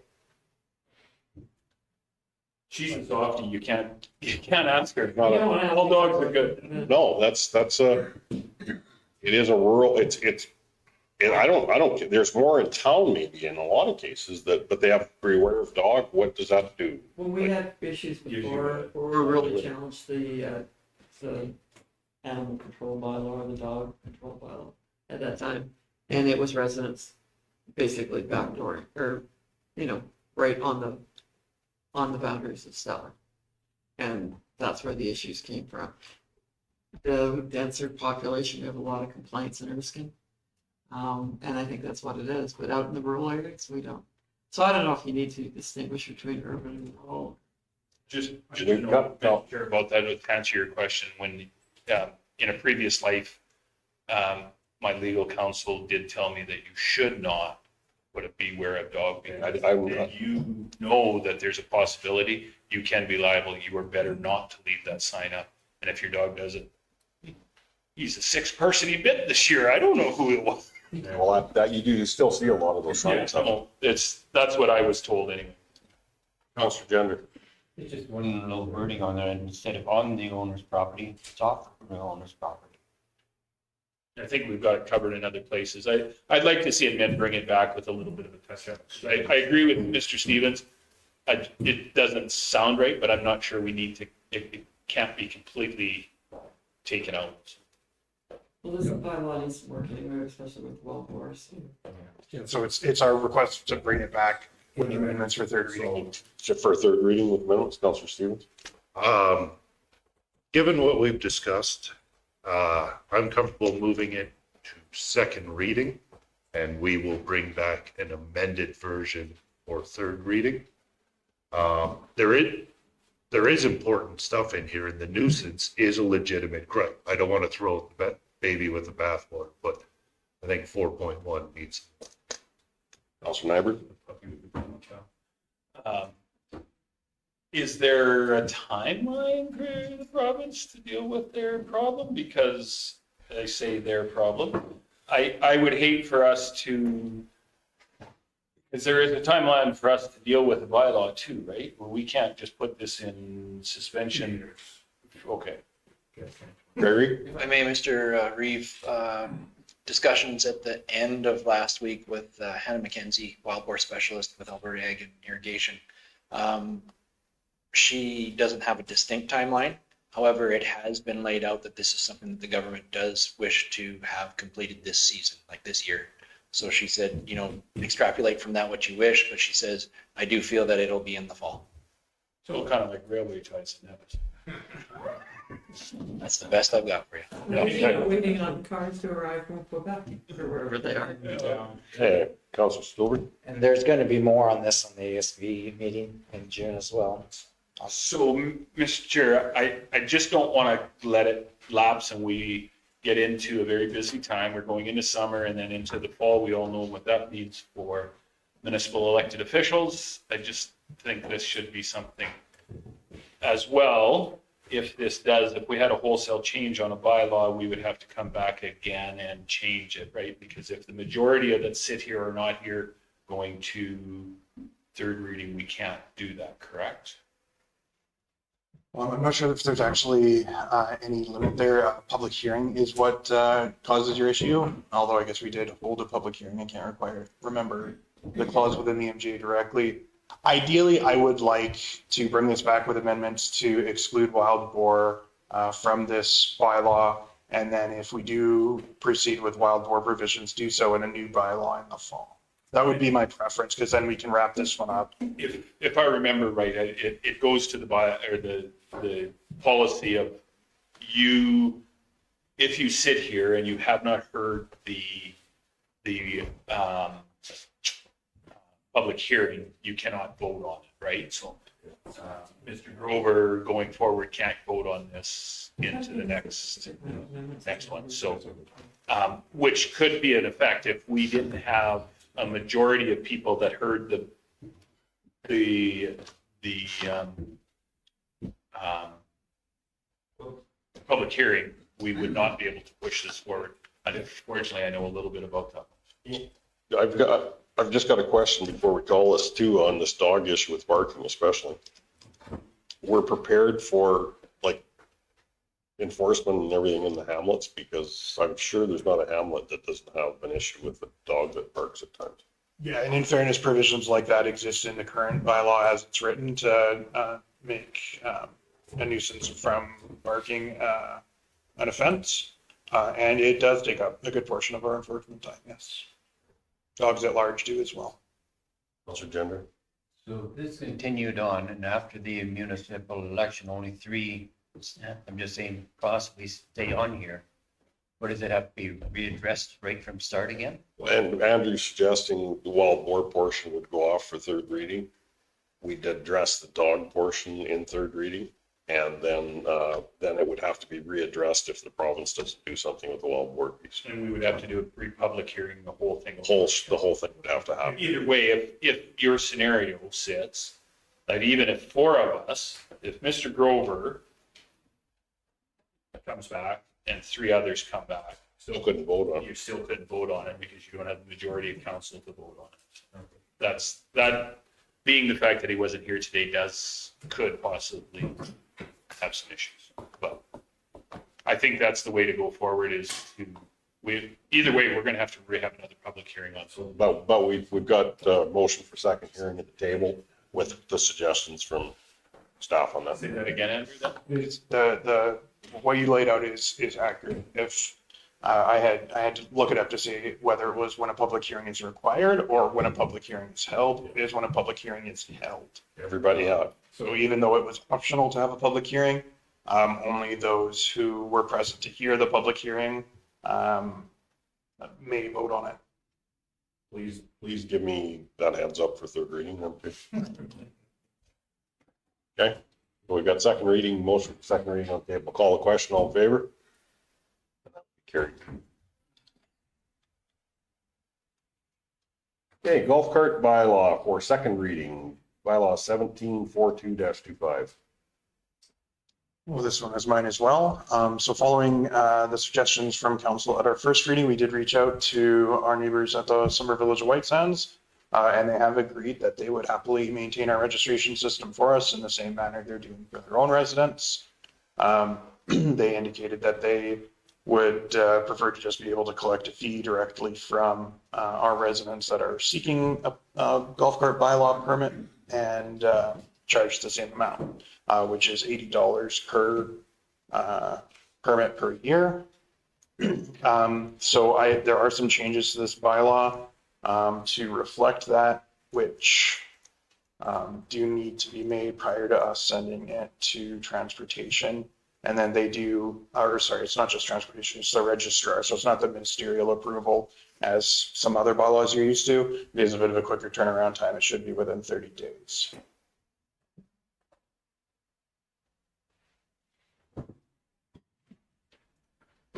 Yeah, I have one question for you on that. If White Sands is collecting the permit and issuing the permit, what happens with violations?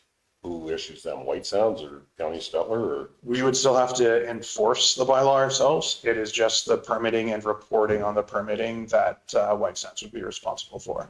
But if somebody contravened the bylaw or failed to get a permit, it would be up to us at our discretion to enforce.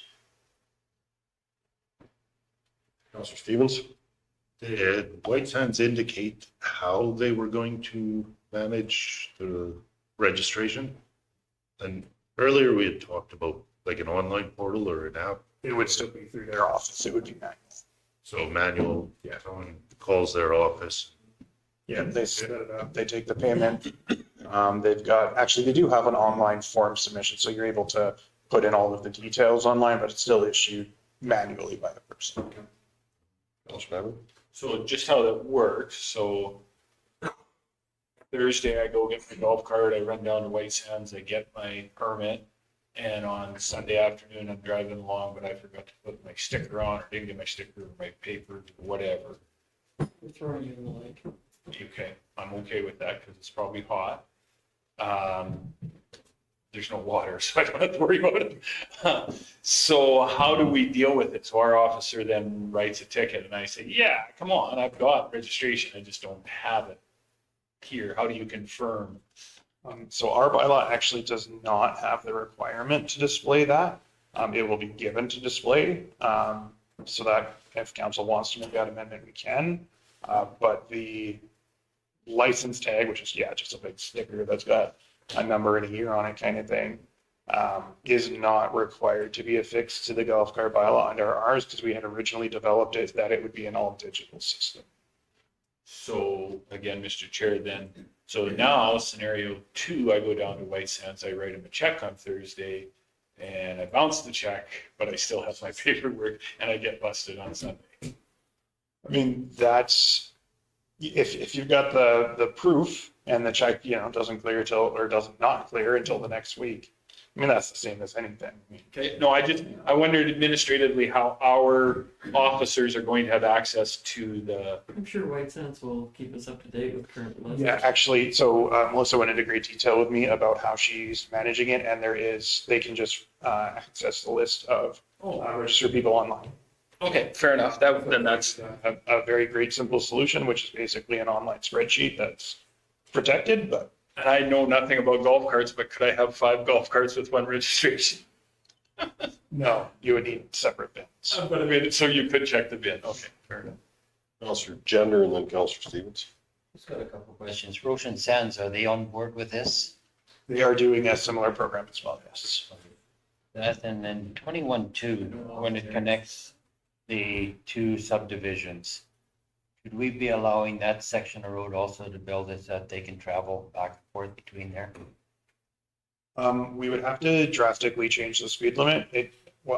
Drastically, it'd have to go down 30K because it's an 80K road now and the maximum is 50K for a road that allows golf carts on it, because they do have to be designated. I think I've been fully transparent with council before. I don't love this regulation. I don't like a lot of the way it's written, but these are the sort of what we're up against. And I think the area councilor did indicate that there is a very limited desire or almost no desire for golf carts down that stretch. It's a whole half mile. It's not very pleasant. They're either doing an off-highway vehicle, which we already regulate for appropriately, or they're just getting their car. Both community associations, Buffalo Meadows and Buffalo Sands, indicated that there was no desire, and both the presidents suggested they're unaware of any time golf carts went in between. It does happen with side-by-sides and vehicular traffic, but they're unaware of it ever coming up in the past. Don't really care to change it. Second point, that the manual registration submission, that actually doesn't bother me in the slightest. That's the same process to register anything. Like it's no bigger of a burden to go to White Sands office during business hours to register a golf cart than it is to register your car or trailer at the register. I was not worried about the burden to the ratepayer. Yeah, no, that's. On the roads though, the road between White Sands and over to Roshan Sands Heights or past the ice cream shack at RW, that section of road, is that the same as the other? Is there not going to be any appetite for people to be running their golf carts up yet? That was slightly different. The developer strongly wished to have that updated. And frankly, I think it has merit outside of the golf cart to make it a more progressive slowdown on that curve coming into the 30-kilometer-an-hour zone, as well as we have dust control along that curve that would be affected, where we seem to be getting a lot of complaints. And we also have a fair bit of pedestrian traffic along that section of road. So I think dropping that speed limit has some merit outside of the golf cart bylaw. Basically to Bayview Street from the 30-kilometer-an-hour at White Sands. Yeah. Councilor Gender? Where say like you're talking, if it's 21-2, you can run like a side by side and be licensed in order to be able to drive on any county road then. That already exists, yeah. Thank you. The difference between side-by-sides and quads is seatbelts and helmets. But they are licensed and registered. You have a seatbelt, that's going to section, but with a quad, you have to have a helmet. Yeah. Okay, So any more discussion? Yep, Council Stevens? I will move second reading. Okay. Question, I'll ask the question, all in favor? Reluctantly. You were in favor, Council Jenny? Okay. This, we're looking for third reading, just second reading on that, okay. We have to get the register for third reading. For third reading, okay. Carried then. Okay, 10.4, bylaw 1746-25 fee bylaw for first, second, and third readings. So I think this one's on me as well. So these, there's a lot of technical changes in this one. And then just a few actual substantial changes I'll point out. So the bylaw, the body of the bylaw, we went into a little bit more detail to provide a better understanding of how the bylaw gets applied. Before it was kind of an abstract, this is the fee bylaw and then a bunch of schedules attached. Just added a bit of narrative to make it make a little bit more sense and some operative clauses. And then some of the other changes we've made are we took the fire fees, which have historically been under administration and been quite a large single section that was very hard to read, and we split it into a separate schedule. Now, in fairness, how we do the fee bylaw is we kind of collect changes over time, and then when there's something pressing enough to bring it forward, that's when we bring it forward. So the majority of these changes were done before council gave direction to pursue a fire commission.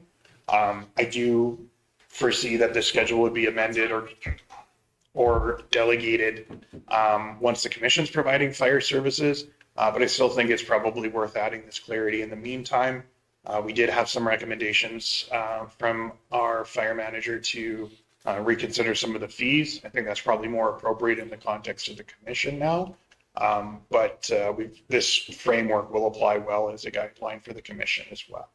So the charges remain the same, except I did add the recommended change to make false alarms clearer. Right now we have nothing in the fee bylaw that discusses false alarms. So theoretically, either we shouldn't ever be charging for them, or we should always be charging for them as if it's a full response. In this case, we're saying that the second and subsequent false alarms should have charges, but your first false alarm is no charge. Happens to everybody. It's only if you're a chronic repeater that most municipalities will charge for false alarms. And then looking at information requests for assessments, those have been clarified so that everybody knows that it's every year. If you're asking for 10 years worth for a single property, it is 10 fees. It's not just one fee because it was one roll number, and that wasn't particularly clear. And then the most substantial change here is changing the road use agreement fees, which council did have quite a bit of debate on when you saw this originally. So the recommendation from administration at that time and still is to remove the application fee. Road Data Services will process our road use agreements for free, and instead we will require fees for the multiple legal load permits. So our old system works, and we're looking to transition as of June 1st, basically. The old system worked that the road use agreement, you had a road use agreement for every different route you had, and it specified the criteria. It was effectively a multiple legal load permit and a road use agreement all in one. The new mantra would be you just need one road use agreement for everything you're doing in the county, unless you have a development permit that requires multiple. But that one road use agreement would then just have subsequent multiple legal load permits, and those would have the specifics of the haul, the route, and everything. Inspections can now be charged separately from that, which they used to include 2 inspections. With the updated process, we can split the 2 inspections and sometimes only need 1 because we can allow a applicant to self-inspect and document their pre-trip with quite strong language in our new road use agreements showing them that if they're agreeing that they're responsible for anything we find on the post-trip if they don't flag it and don't provide evidence. And then lastly in this bylaw is the proposed golf cart bylaw fees have been introduced. So that's $80. So for the actual financial parts of it, the second false alarm has been set at $250. Third and subsequent would be $500. Road use agreements are now at $0 from $450 per agreement. Inspections are at $225 per occurrence instead of the $450 per pair of occurrences. Multiple legal load permits, we have set, and this is something council, I think, should probably discuss, as it was debated when we discussed this last time. We set it at $37.50, which is the processing fee from the third party. And then after hours permit processing is $50 on top of that. And that's, again, the third party processing fee, and golf club permits, we would set at $80 per year. Councillor Stevens? I have a question about, it's Schedule C, I think it's page 98. Approach, release, or removal. It's mostly oil companies. $5.25. That one, that's literally just passing forward the fee for processing from road data. So we're putting our approaches through them as well. We do have later on the agenda, or I saw that. earlier on the agenda, if depending on how you look at it, more in-depth discussion about approach fees. But this one was, we're transferring a bunch of processes for road data to take care of them, and we're just transferring the charge. They charge us $5.25. They'll actually just collect it directly from the applicant. Did that answer your question, Mr. Stevens? You are so much more informed. So you will give us first reading. Yeah, I'll move first reading. All the question, all in favor? Councillor Nyberg? I'll give you second reading, Mr. Chair. All the question, all in favor? Councillor Silver? Give you third reading? Take us to third reading. Move to go to third. All the question, all in favor? Yeah, that's carried. Councillor McKay? I'll move third reading. Okay, call the question. Carried. One on each end. Mr. Chairman, there's just one thing I need to get direction on as well. Of course, we are partway through the year. We are implementing this in June. So we do have some road use agreements with existing companies, or companies that have paid for multiple road use agreements through the year. And they have paid $450 per agreement thus far. Under the new system, they probably would have been charged a lot less in almost all cases. So we are looking to see if council wants us to handle this separately, for example, giving them a credit on their future fees based on what they paid above and beyond, or if we should just say, no, we're starting as of June 1. Anything you paid before was under the old system, and you're moving under the new system now. Would a possibility be to leave this till December, like December 31st before it's enforced, and anybody coming in for a large road use agreement, we still charge you on fees, or? That would be more complicated because it would prevent our transition to the new system. It's just whatever. Mr. Chair, I think we just leave it as is. If there is a certain company, business, or however that is looking for their $225, I think they could write a letter to council and we could deal with it as an ongoing basis from there on. Deal on a one-off deal, then we can make the decision whether we're going to give it back. Administratively, that would be, it's going to be kind of a nightmare if you start looking into everyone and doing it all that. Just we've changed the rules going forward from June 1st. That's the new rules. Anything that was in the past is in the past. That's just my thoughts on it. All in agreement, or? Somebody comes in and they have a legitimate reason to see us. I hear them out, but they signed up. Thank you. Okay, well, we'll go back to the newer business, but on an older time frame. 7.1, request for decision re-ASB meeting date change. I don't want to. Thank you, Mr. Chairman. So this is just to reschedule the ASB MPC meeting. Municipal plant. I think there's a typo there. That's what I think. Should have read that a little closer. The ASB meeting to Thursday, January 19th? June 19th, because of the full-scale emergency service exercise on the 8th. Yes, I'll move this motion that we move the ASB meeting to Thursday, because we've already moved MPC, but make sure we're clear on this motion, it's ASB. All the question, all in favor? That's carried. 7.2, request for decision re policy Public Works 2.01 roadside brushing, page 5. Thank you, Mr. Chairman. And Greg, did you want to speak to any of these? But this has been on the website for 30 days? Yeah, these two policies have actually been on there Right. longer. Yeah, And you've seen them before and approved them to go to the website, so now we're just looking for final approval.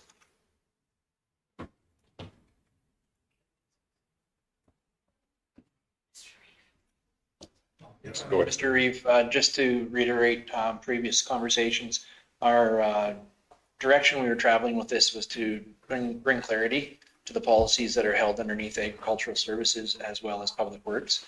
There was a bit of overlap and therefore a bit of confusion as to who should be covering what and what we can hold to a level of service that maintains and takes care of our road, both in the ditches for vegetation control as well as the brushing that we do in our right of ways.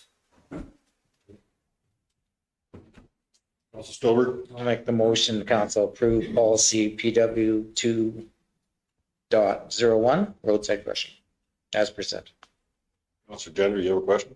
I just got a question on there. Okay, see, like if I come in and I'm requesting to put in a fence line, but it's not, the brush is not really impeding the county, how do we share or how do we put that bill on there? We don't because it's Ernie Gender.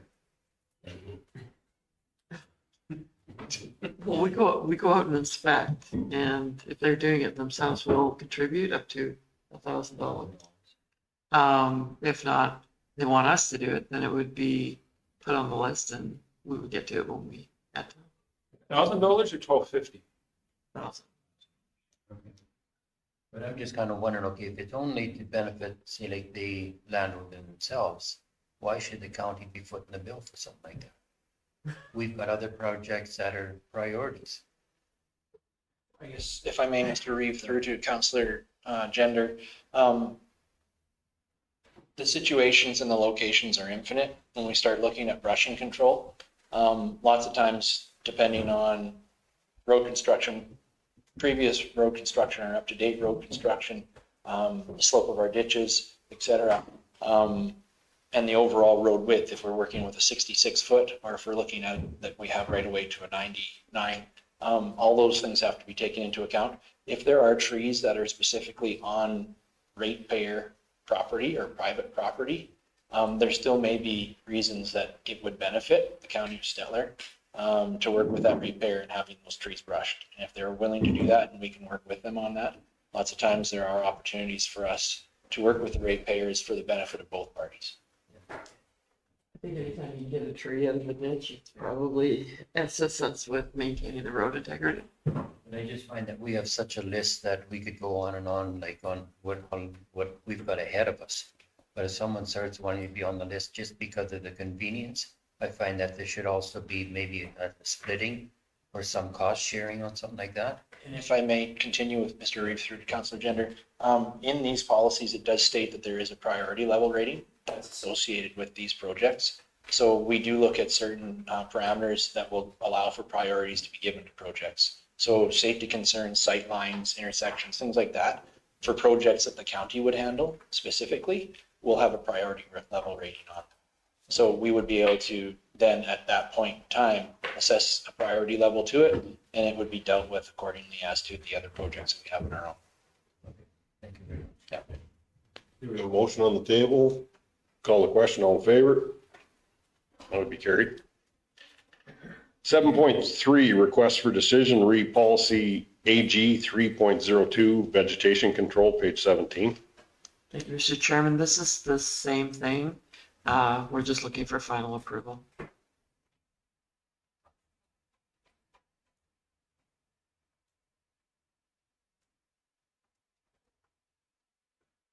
Council Member. I make the motion that council approves the proposed amendments to agricultural policy 3.02 veg control. Any questions? Call the question. All in favor? That'd be carried. 7.4, request for decision to read policy AF 6.29, retiree health insurance, page 25. Thank you, Mr. Chairman. So this is when we renewed the benefits last month. We are now eligible to be able to offer benefits for retirees. And it basically outlines that employees with a minimum of 10 consecutive years of service or counselors with a minimum of 2 consecutive terms are eligible, if desired, to stay on the county's benefit program up until age 75. And the costs are highlighted. But this cost will be borne 100% by the retiree. So there's no financial obligation from the county of Stettler. We're just offering it.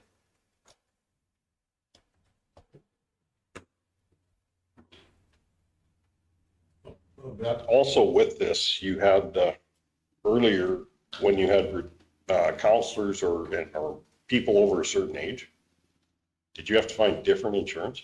And does this plan allow that now? It will allow it now. So before, once you hit 70, we had to go out and find employees or counselors, alternate insurances. Now they can stay on them till they're 75, 85 in some cases. Yeah. It's a very good benefit program. It's nice to be able to offer it to employees that have put in long-term, and you know, it's kind of one less thing they have to worry about as they enter retirement. And it's borne directly by that person. By the retirement. Gives access. That gives access. I think the youngest guy on the program should get in. I'll make a motion if we go ahead. Okay. Call the question. All in favor? Opposed? Councillor Stevens opposed? Mr. Chair, I would just be interested to understand Mr. Stevens' thought pattern on that. Just there, and just for, I'm not questioning the reasoning, I just wonder, as it does, there's no financial implication to the county. I understand that there's not currently a financial implication, and I'm fully supportive of extending this to staff, strictly related to counselors or future counselors. By extending it out to an older and older age group, you may be in the future driving up premiums for everyone at the county. That was my concern originally too, when I first heard it. So my question was answered with that, is that it is spread out over the, not just the county, but the entire. That concern may never come to fruition. No, fair enough. I just wanted to know your explanation. Thank you for that. Appreciate your candidness. Okay, 7.5, request for decision, READCO letter of support request. Thank you, Mr. Chairman. Nikki, did you want to speak to this one?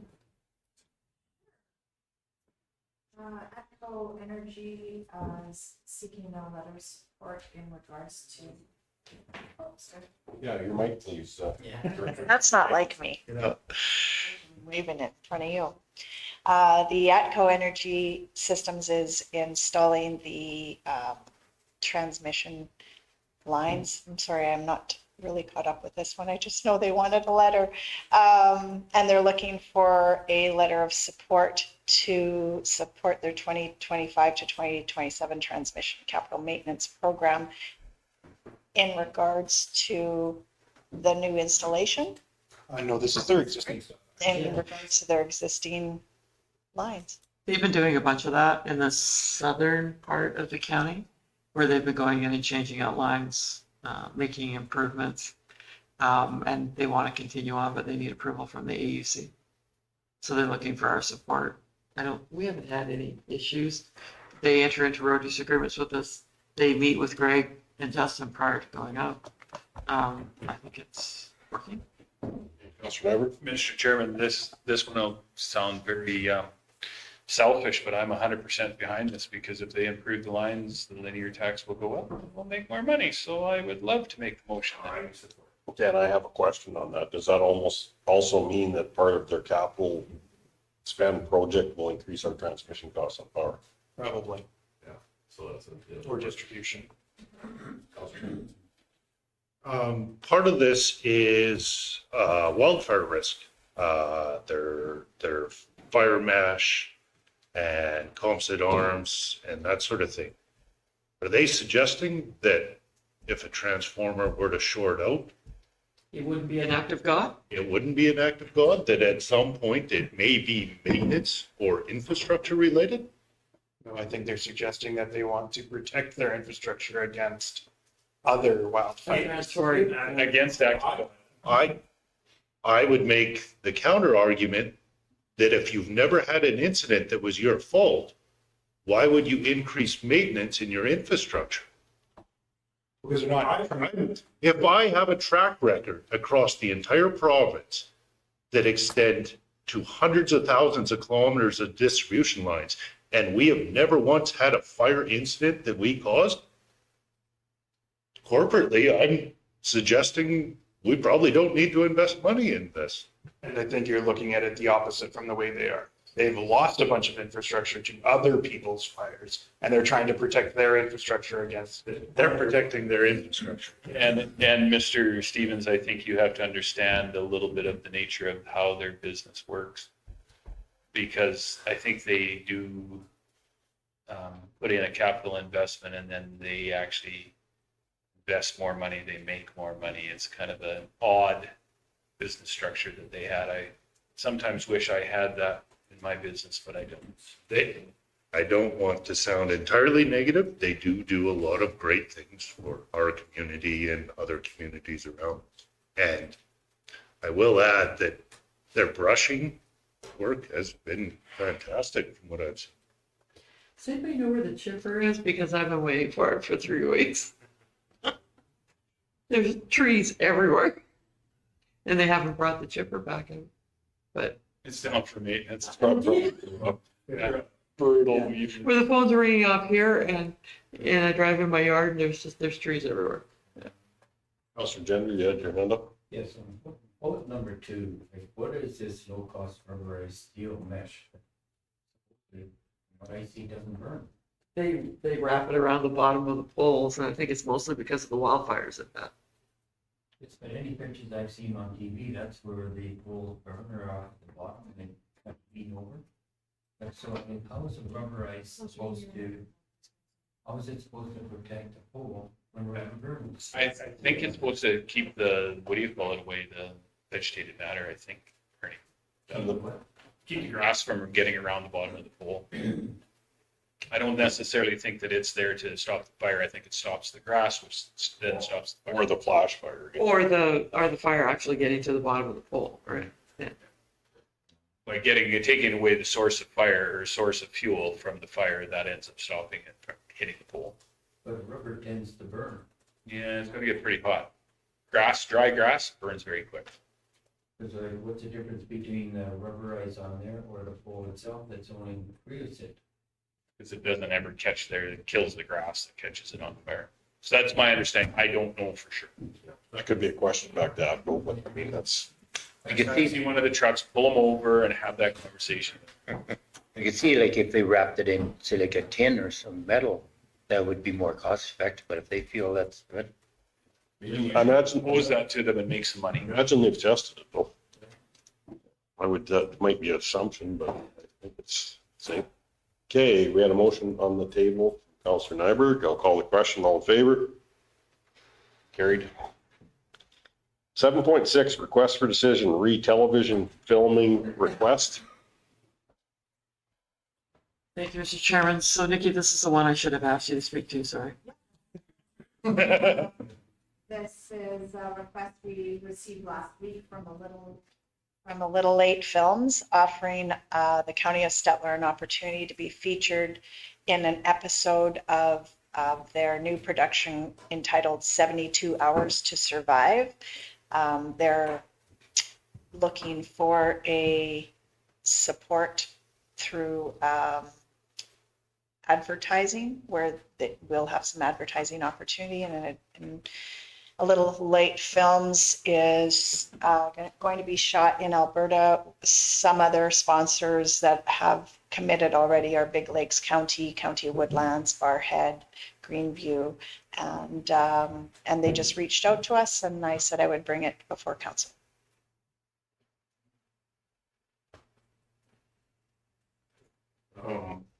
It's just a one question though, the advertising for it though, it says shows broadcast nationally, but is it on one of the main stations? Or when you start seeing the Cowboy Channel or the Water Channel, I'm not familiar with the Water Channel, I am familiar with the Cowboy Channel, and you have to subscribe to. Yes.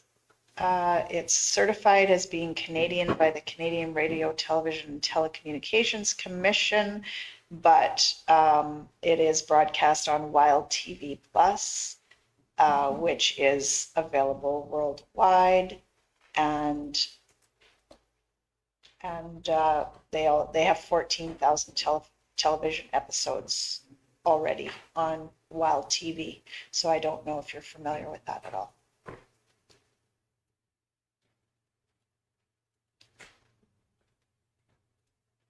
I don't know. I'm just, yeah.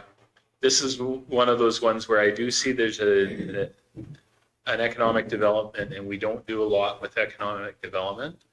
I'm not 100% sure. It's hard to say what the ROI is going to be on this one.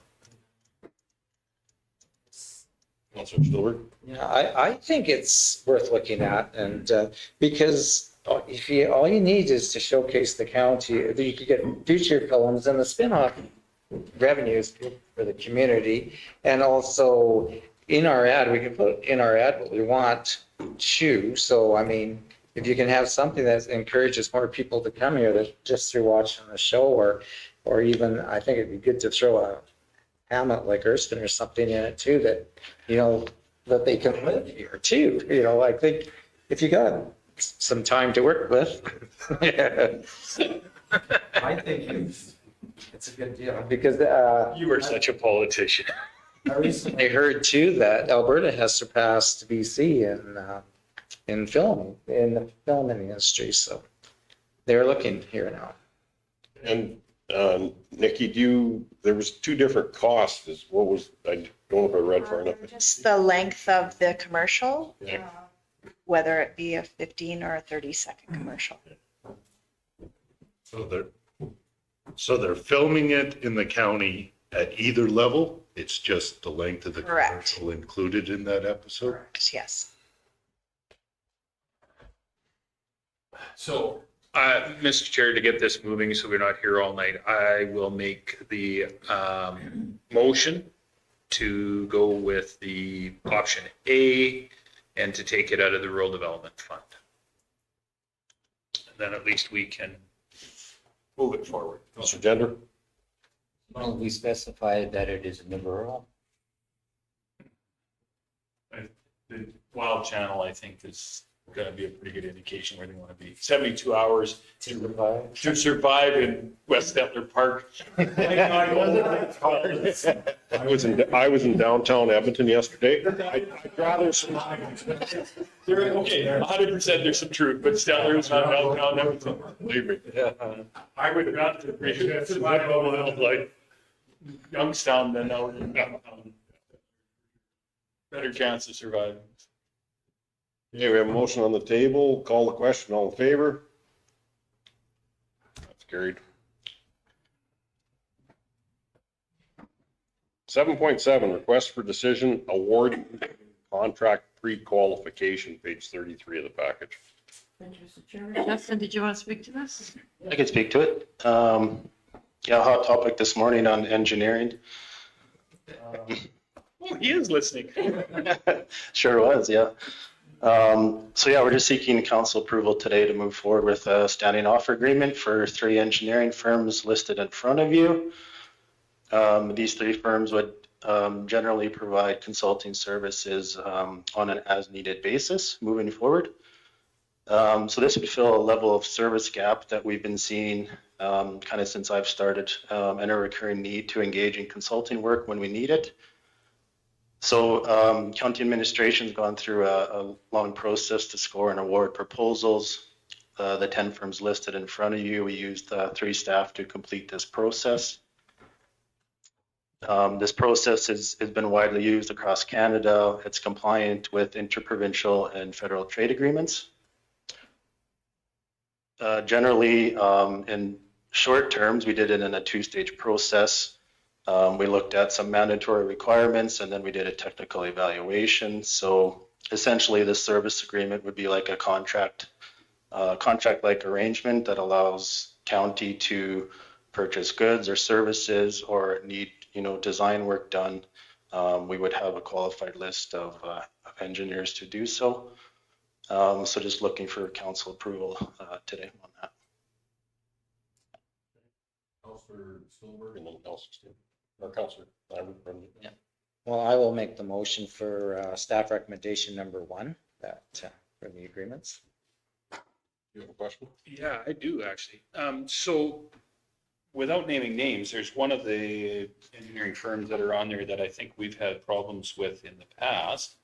And one that we use quite readily is not on there. So does it stop us from using Stantec again? No, sorry. No, it doesn't. Within this agreement, we can request services based on the qualified list. We also have the option to go out to any other firm to request, costing or any type of other service that we request. So we still have that option. Yes, that's correct. So I guess I'm confused on why we're doing this. This is the one-offs. This is the, if I may be so bold, the intersections off of the Fen Road, right? If you need an engineering approval, you don't have to bring the big engineering firm or go out to tender. You can call one of the engineers on this list and get them to do the work. Why couldn't we do that before? So this is especially good, and this goes to the comments kind of for Councillor Stevens, but this makes it particularly easy if a project starts and then balloons. So we might, I could go out today and hire Rohi for a project and say it's 50,000, and I just call them up, maybe get the 3 quotes, but with engineering services, it's a little bit more qualitative. But if that then proceeds past that $75,000 mark, because the project goes into construction instead of just design, well, I've already now done the competitive tendering process, right? This is a competitive process. So I'm on side with the new West Trade Partnership Agreement. Fair enough. Okay. Councilor Stevens?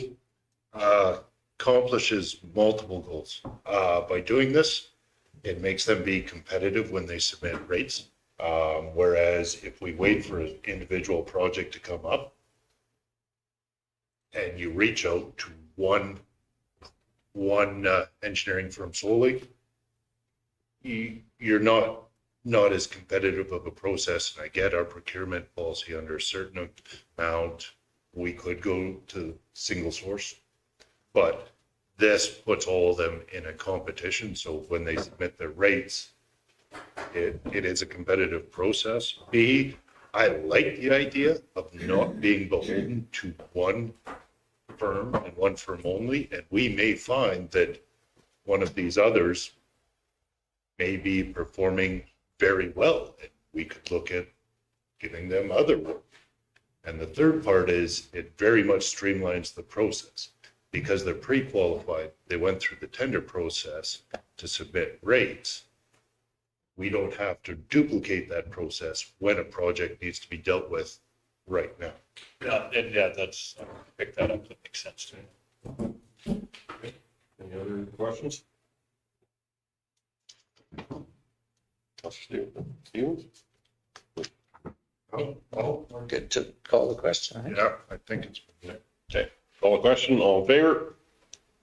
That's carried. 7.8, request for decision re fees for construction of approaches, page 36 of the package. Andrew, you want me to take that one? Yeah, if you want to start it off, I can fill in anything after. Yep, I could take that one too a little bit. So just wanted to bring back a discussion on approaches And we touched on it a little bit this morning, but specifically the construction aspect of it and what that may look like kind of moving forward. So after the level of service review earlier in the year, we looked at the cost to construct these approaches. So looking at the current cost in the fee bylaw for the county forces to construct is approximately $500 to $750 for a large approach. This is very low compared to the actual cost, which is well over $2,000. So after that level of service review, Public Works is concerned on a busy year with lots of applications. This could be difficult with competing priorities. We've talked to a few neighbors of ours to see what level of service they provide. Some don't even provide this service, such as Camrose County. Paint Earth charges about $2,000 with the culvert installed. I looked at some costing for council's info. Culverts are typically in the range of $550 per culvert section. So a typical section for a culvert is about 5 meters or 16 feet. And then we would install those in 2 or 3 sections depending on the approach. So from a cost recovery perspective, we wanted to bring it back to council to look at the option of increasing that cost for county forces to construct that. And administration is recommending option 1 to potentially discontinue providing construction services for approaches. Question on our services, and when say for instance on a approach widening,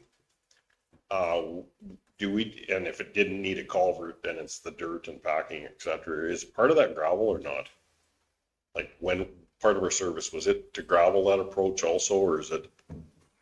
Yeah, for a widening approach, it would be for our forces to bring out gravel, usually like a 3/4 inch for like kind of the top layer or 1.5 inches for the bottom. Okay, I'll have to talk to somebody from Foster because it definitely doesn't have gravel on it. So. Oh, okay. That was the reason I was asking. I just didn't know if it was up to the county or if it was up to the individual to put the gravel on. Yeah, so currently our process for approach applications, there is an option to widen the approach. So if you're specifically talking about widening, that would involve gravel. Yeah. This was widening, but there was no culvert because it's kind of on top of the hill. Okay. Yeah. Councilor Gender? Like you're stating, this is a 5-meter culvert? Typically is what we're seeing. So the section would be 5 meters. And typically we do them in like 2 to 3 sections. So they would connect them going under the approach. So, they're typically in the range of like 35 to 45 feet, somewhere in there. Yeah, depending on the approach. Like you'd be utilizing 400 mil, the smallest? Typically they're 500 mils. Culverts is what the operation team is recommending. So one joint of that, say 5 meters long, is approximately what type of dollar? So a 5-meter section, typically about $550 per 5-meter section. We're looking at about $1,500 just for culvert. Yes. On a 5-meter base. Like I just looked at the different policies, and that's about what Starland is saying. It is very much based on the location. Yes. Installation. I guess I'm more in line like with what they are suggesting. We get the cost back on it. Yeah, from a cost recovery perspective, it's not really meeting seen in the field. It's kind of completely 2 different things. So. Okay, I'm struggling with this a little bit because I know in the past I heard issues with anybody trying to put a culvert in. And the reason it went to the county at that point was to have the control on how that approach was put in. Now, if we don't offer that service, are we not just going backwards based on cost? So if we look at cost recovery, possibly, then we still have our approaches the way we want our approaches, is my concern, because I lived through this, I don't know how many, 25 years ago or so, to put it in yourselves, and it was a fight, but there was really no specs given to you. There was nothing given to you. Councilor Nyberg? And I'm kind of with you on this one. We have a certain developer that put in an approach and it didn't meet grade, and then it didn't meet what our standards were, and we went back and forth, and it was a it was a battle. And I think at the end of the day, we offered just to do it ourselves, just to basically fix the problem. So I'm a little hesitant on this one, but I do think cost recovery needs to be there. If it costs us $2,500 to do these, that's what we charge. If it costs us $1,500, that's what we charge. It's not going to be, we're not going to do it any more expensive than anybody else. And if they're getting it cheaper, they're not getting it to the same spec. Basically, they'd be going to a smaller pipe or not packing it the same or not the same gravel or something. Well, the county would still have control over the specs, and then we would still require, a certain size culvert. We would still do the inspection, that type of thing. Andrew and then Councillor Stevens. This is also an opportunity for, say, like the landowner, if they've got material readily available, it could cost some, cut their costs down in there. Because like some of these places, like the county takes it on, we may have to be transporting raised silates from the yard or the distance that we have to go. So I'll just say for cost basis, allow them to be able to say, okay, they do have the material, but the county installs the approach culvert, anything like that, and builds it.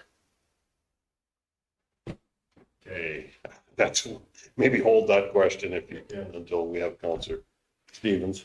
I'm comfortable still continuing to offer the service. I do think we need to get closer to cost recovery, but I think it would give the landowner some options.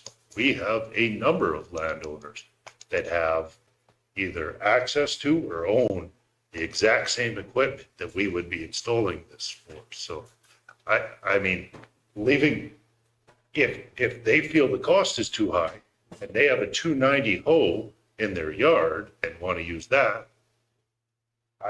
we do have landowners that are fully capable of doing this on their own to our spec. And yes, I understand that not everyone will do it to the spec, but we do have inspections on top of that, do we not? Yes. But and then if we're going to do inspections and if we're going to, if there's an application and inspection, it's still costing us, we're still driving out there. Whereas if you have your own crew do it, nobody has to do an inspection, do they? No, typically if the county's doing it, we know what the spec is. They've done lots of them. Typically I would just come out there and just do a quick check to make sure it's good. But, the operation guys are so experienced with it. They excel at it. So. We've got landowners that own graders. We've got landowners that own a lot of other equipment that we don't want them using on our roads and on our. So that's my concern. It's not that I don't think some can do it. I think the envelope will be pushed. Then we'll be struggling if the inspection doesn't pass or a smaller pipe's put in than what we want. Then we'll have those fights, and that's my concern on it. Councillor Stillworth? Yeah, I think I agree with the approach that most councils are heading on this, where we, similar to Starland County, we provide the service and charge out the actual cost, because I fear the do-it-yourselfers sometimes just push topsoil or whatever in the ditch and call it an approach, and then you got a long list of problems there to try to correct that. So I like the option. I mean, we can encourage them to do it themselves if they're capable, but if we do it, get our costs recovered. Mr. Reeve, some of the concern that operations has, if we single it and keep it strictly in-house, scheduling does sometimes fall into the mix, where we have potential ratepayers that are looking for a specific time delivery of RTM home, entrance into agricultural properties that they've recently cleared or are looking to now get equipment into. We are working our way through the list already for approaches that we will construct in the county of Stettler. However, sometimes the timeline doesn't work. Allowing for them to have a contractor, if that's what they need, to be able to build to our spec does give somewhat the flexibility that maybe the ratepayer does require in order to suit their needs. Councillor Nyberg and then Councillor Stevens. I want to build an approach onto one of my property. I go through the approach approval, and then can I hire a contractor to come in and put it in? Yes. So the only difference being that I can get it for $500 from the county right now, and my contractor would be $3,000. Okay. No guarantee the contractor is going to be perfect either, but I mean, we'd have an inspection after. What would stop the county from hiring said contractor? If we were going to charge the $3,000 or $2,500 before, just saying. I mean, we don't need to build every approach in town. If we had a qualified contractor, I could say, okay, you know,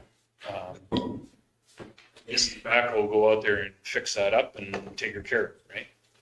If I may, Mr. Reeve, then we're looking at, basically, we'll be going through the process of setting up like an agreement with the contractor. So with our procurement plan and policy, those are potentially dollars that would get you into the point where you need to go through procurement, follow the policy, have all that in place. Could we not do it similar to what we just did last one, where we have 3 operators put a bid in, and then we could use any one of those at any given time? 100%, yeah.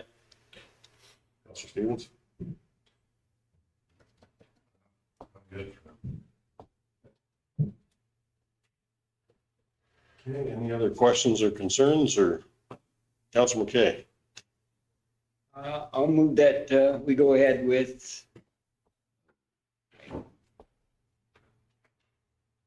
Well, and I just asked him what your opinion was. I would still continue, still like to see the service continued. But again, like Mr. Nyberg suggested, why don't we just hire out or have contractors come in and do it for us if it's a time thing. Maybe we should go with number 2 and bring it back. You'll put number 2 motion? I'll put number 2 down, yeah. Call the question, all in favor? That's fair.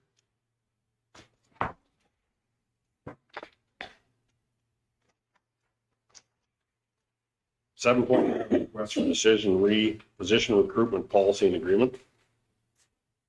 Okay, thank you, Mr. Chairman. So we've been working with the town of Stettler just to refine the existing agreement and policy that we have in place. And this is to basically run under one agreement, because we did have an agreement where we would pay half of the recruitment costs. And the budget that was presented to the Reeve and I was $20,000. We agreed to pay 10. We also agreed to pay the cost for the coordinator, but the town has chose to hold back on that until they see how many hours it's taken. Maybe by the end of June, we may be able to get that cost in there. So we're trying to take that arrangement that we had incorporated into this agreement, plus adjust it for doctors. And Andrew wrote this, so you're going to have to correct me if I'm out of line, but to deal with the doctors that we incentivized, but they're owed more by both us and the town. And for doctors that say maybe come in on the lowest incentive at 50,000, but then work towards getting another designation, or incentivize them for that? Yeah, they show up and they're going to be performing obstetrics, but they won't have that assessment done until after they've actually started. So the old policy was a little, it didn't consider that circumstance at all. So it basically said, well, we can only pay you the 50,000. Even if you're going to be a GPA, you just have to qualify later. So this was discussed at your joint meeting with the town.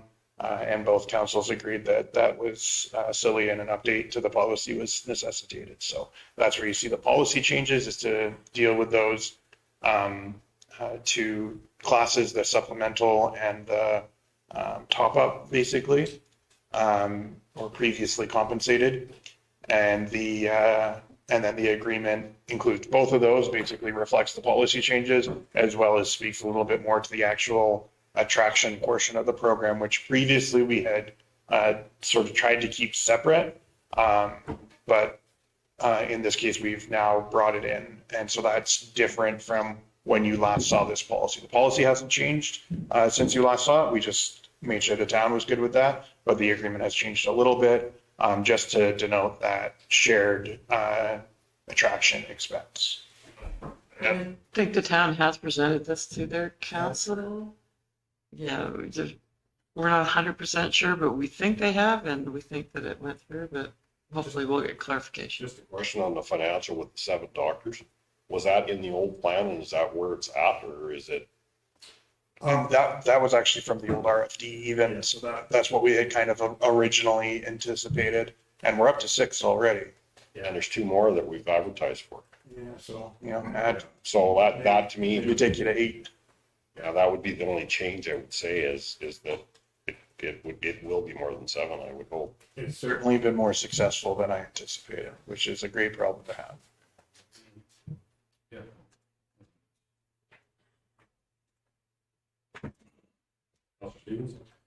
Do these changes incorporate some of the doctors that arrived shortly before the joint initiative? Yeah, so those are the previously incentivized physicians that are described in the policy now.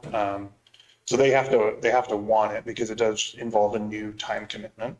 But once this agreement and policy is passed, and the agreement is signed and we've confirmed that the town has passed the policy as well, we will probably ask Byron to reach out to the 3 eligible physicians in town.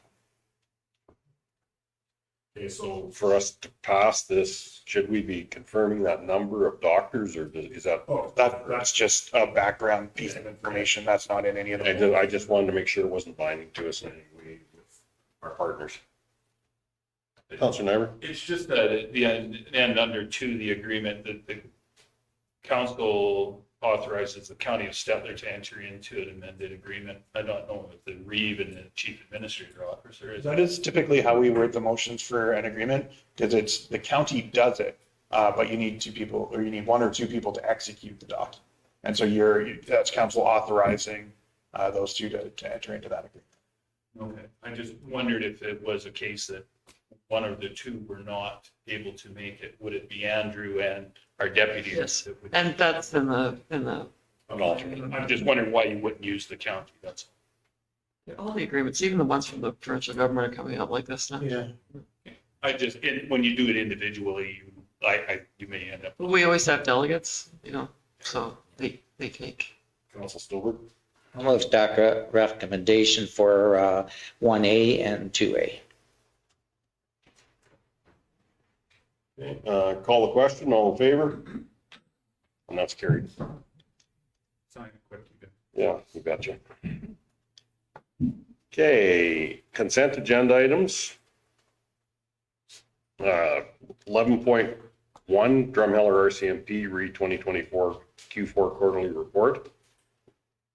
And 11.2 is Stettler RCMP 2024 Q4 quarterly report.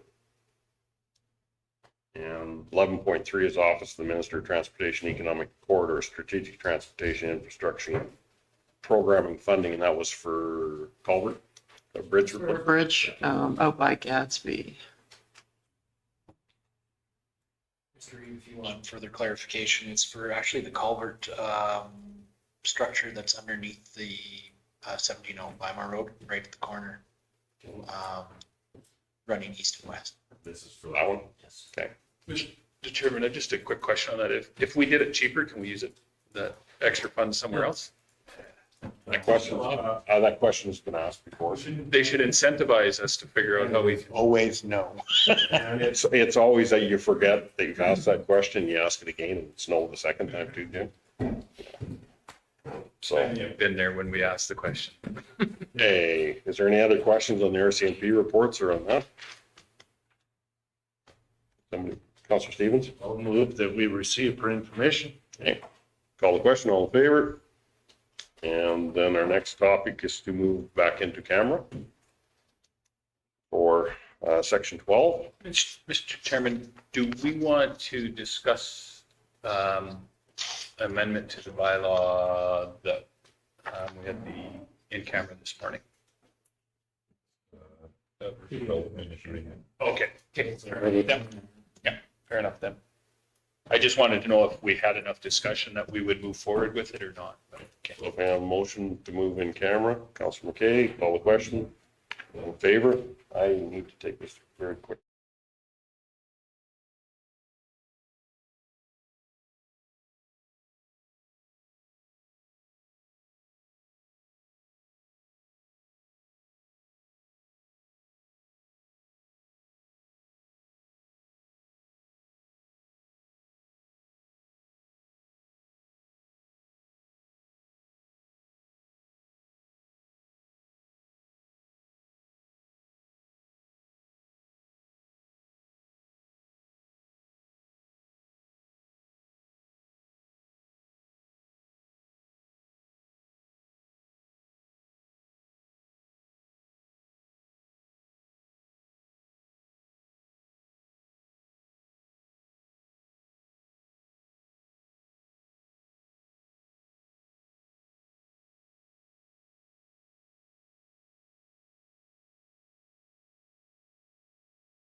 and including the grading and rotations and addressed maintenance on Township Road 39-2 and 39-4, the Linda Hall Road, and the Liberal Roads. The correction line is actually 39-0. 39-0. Which road was it that? 39. 39.2 and 39.4 are high traffic roads. It's all 39-0.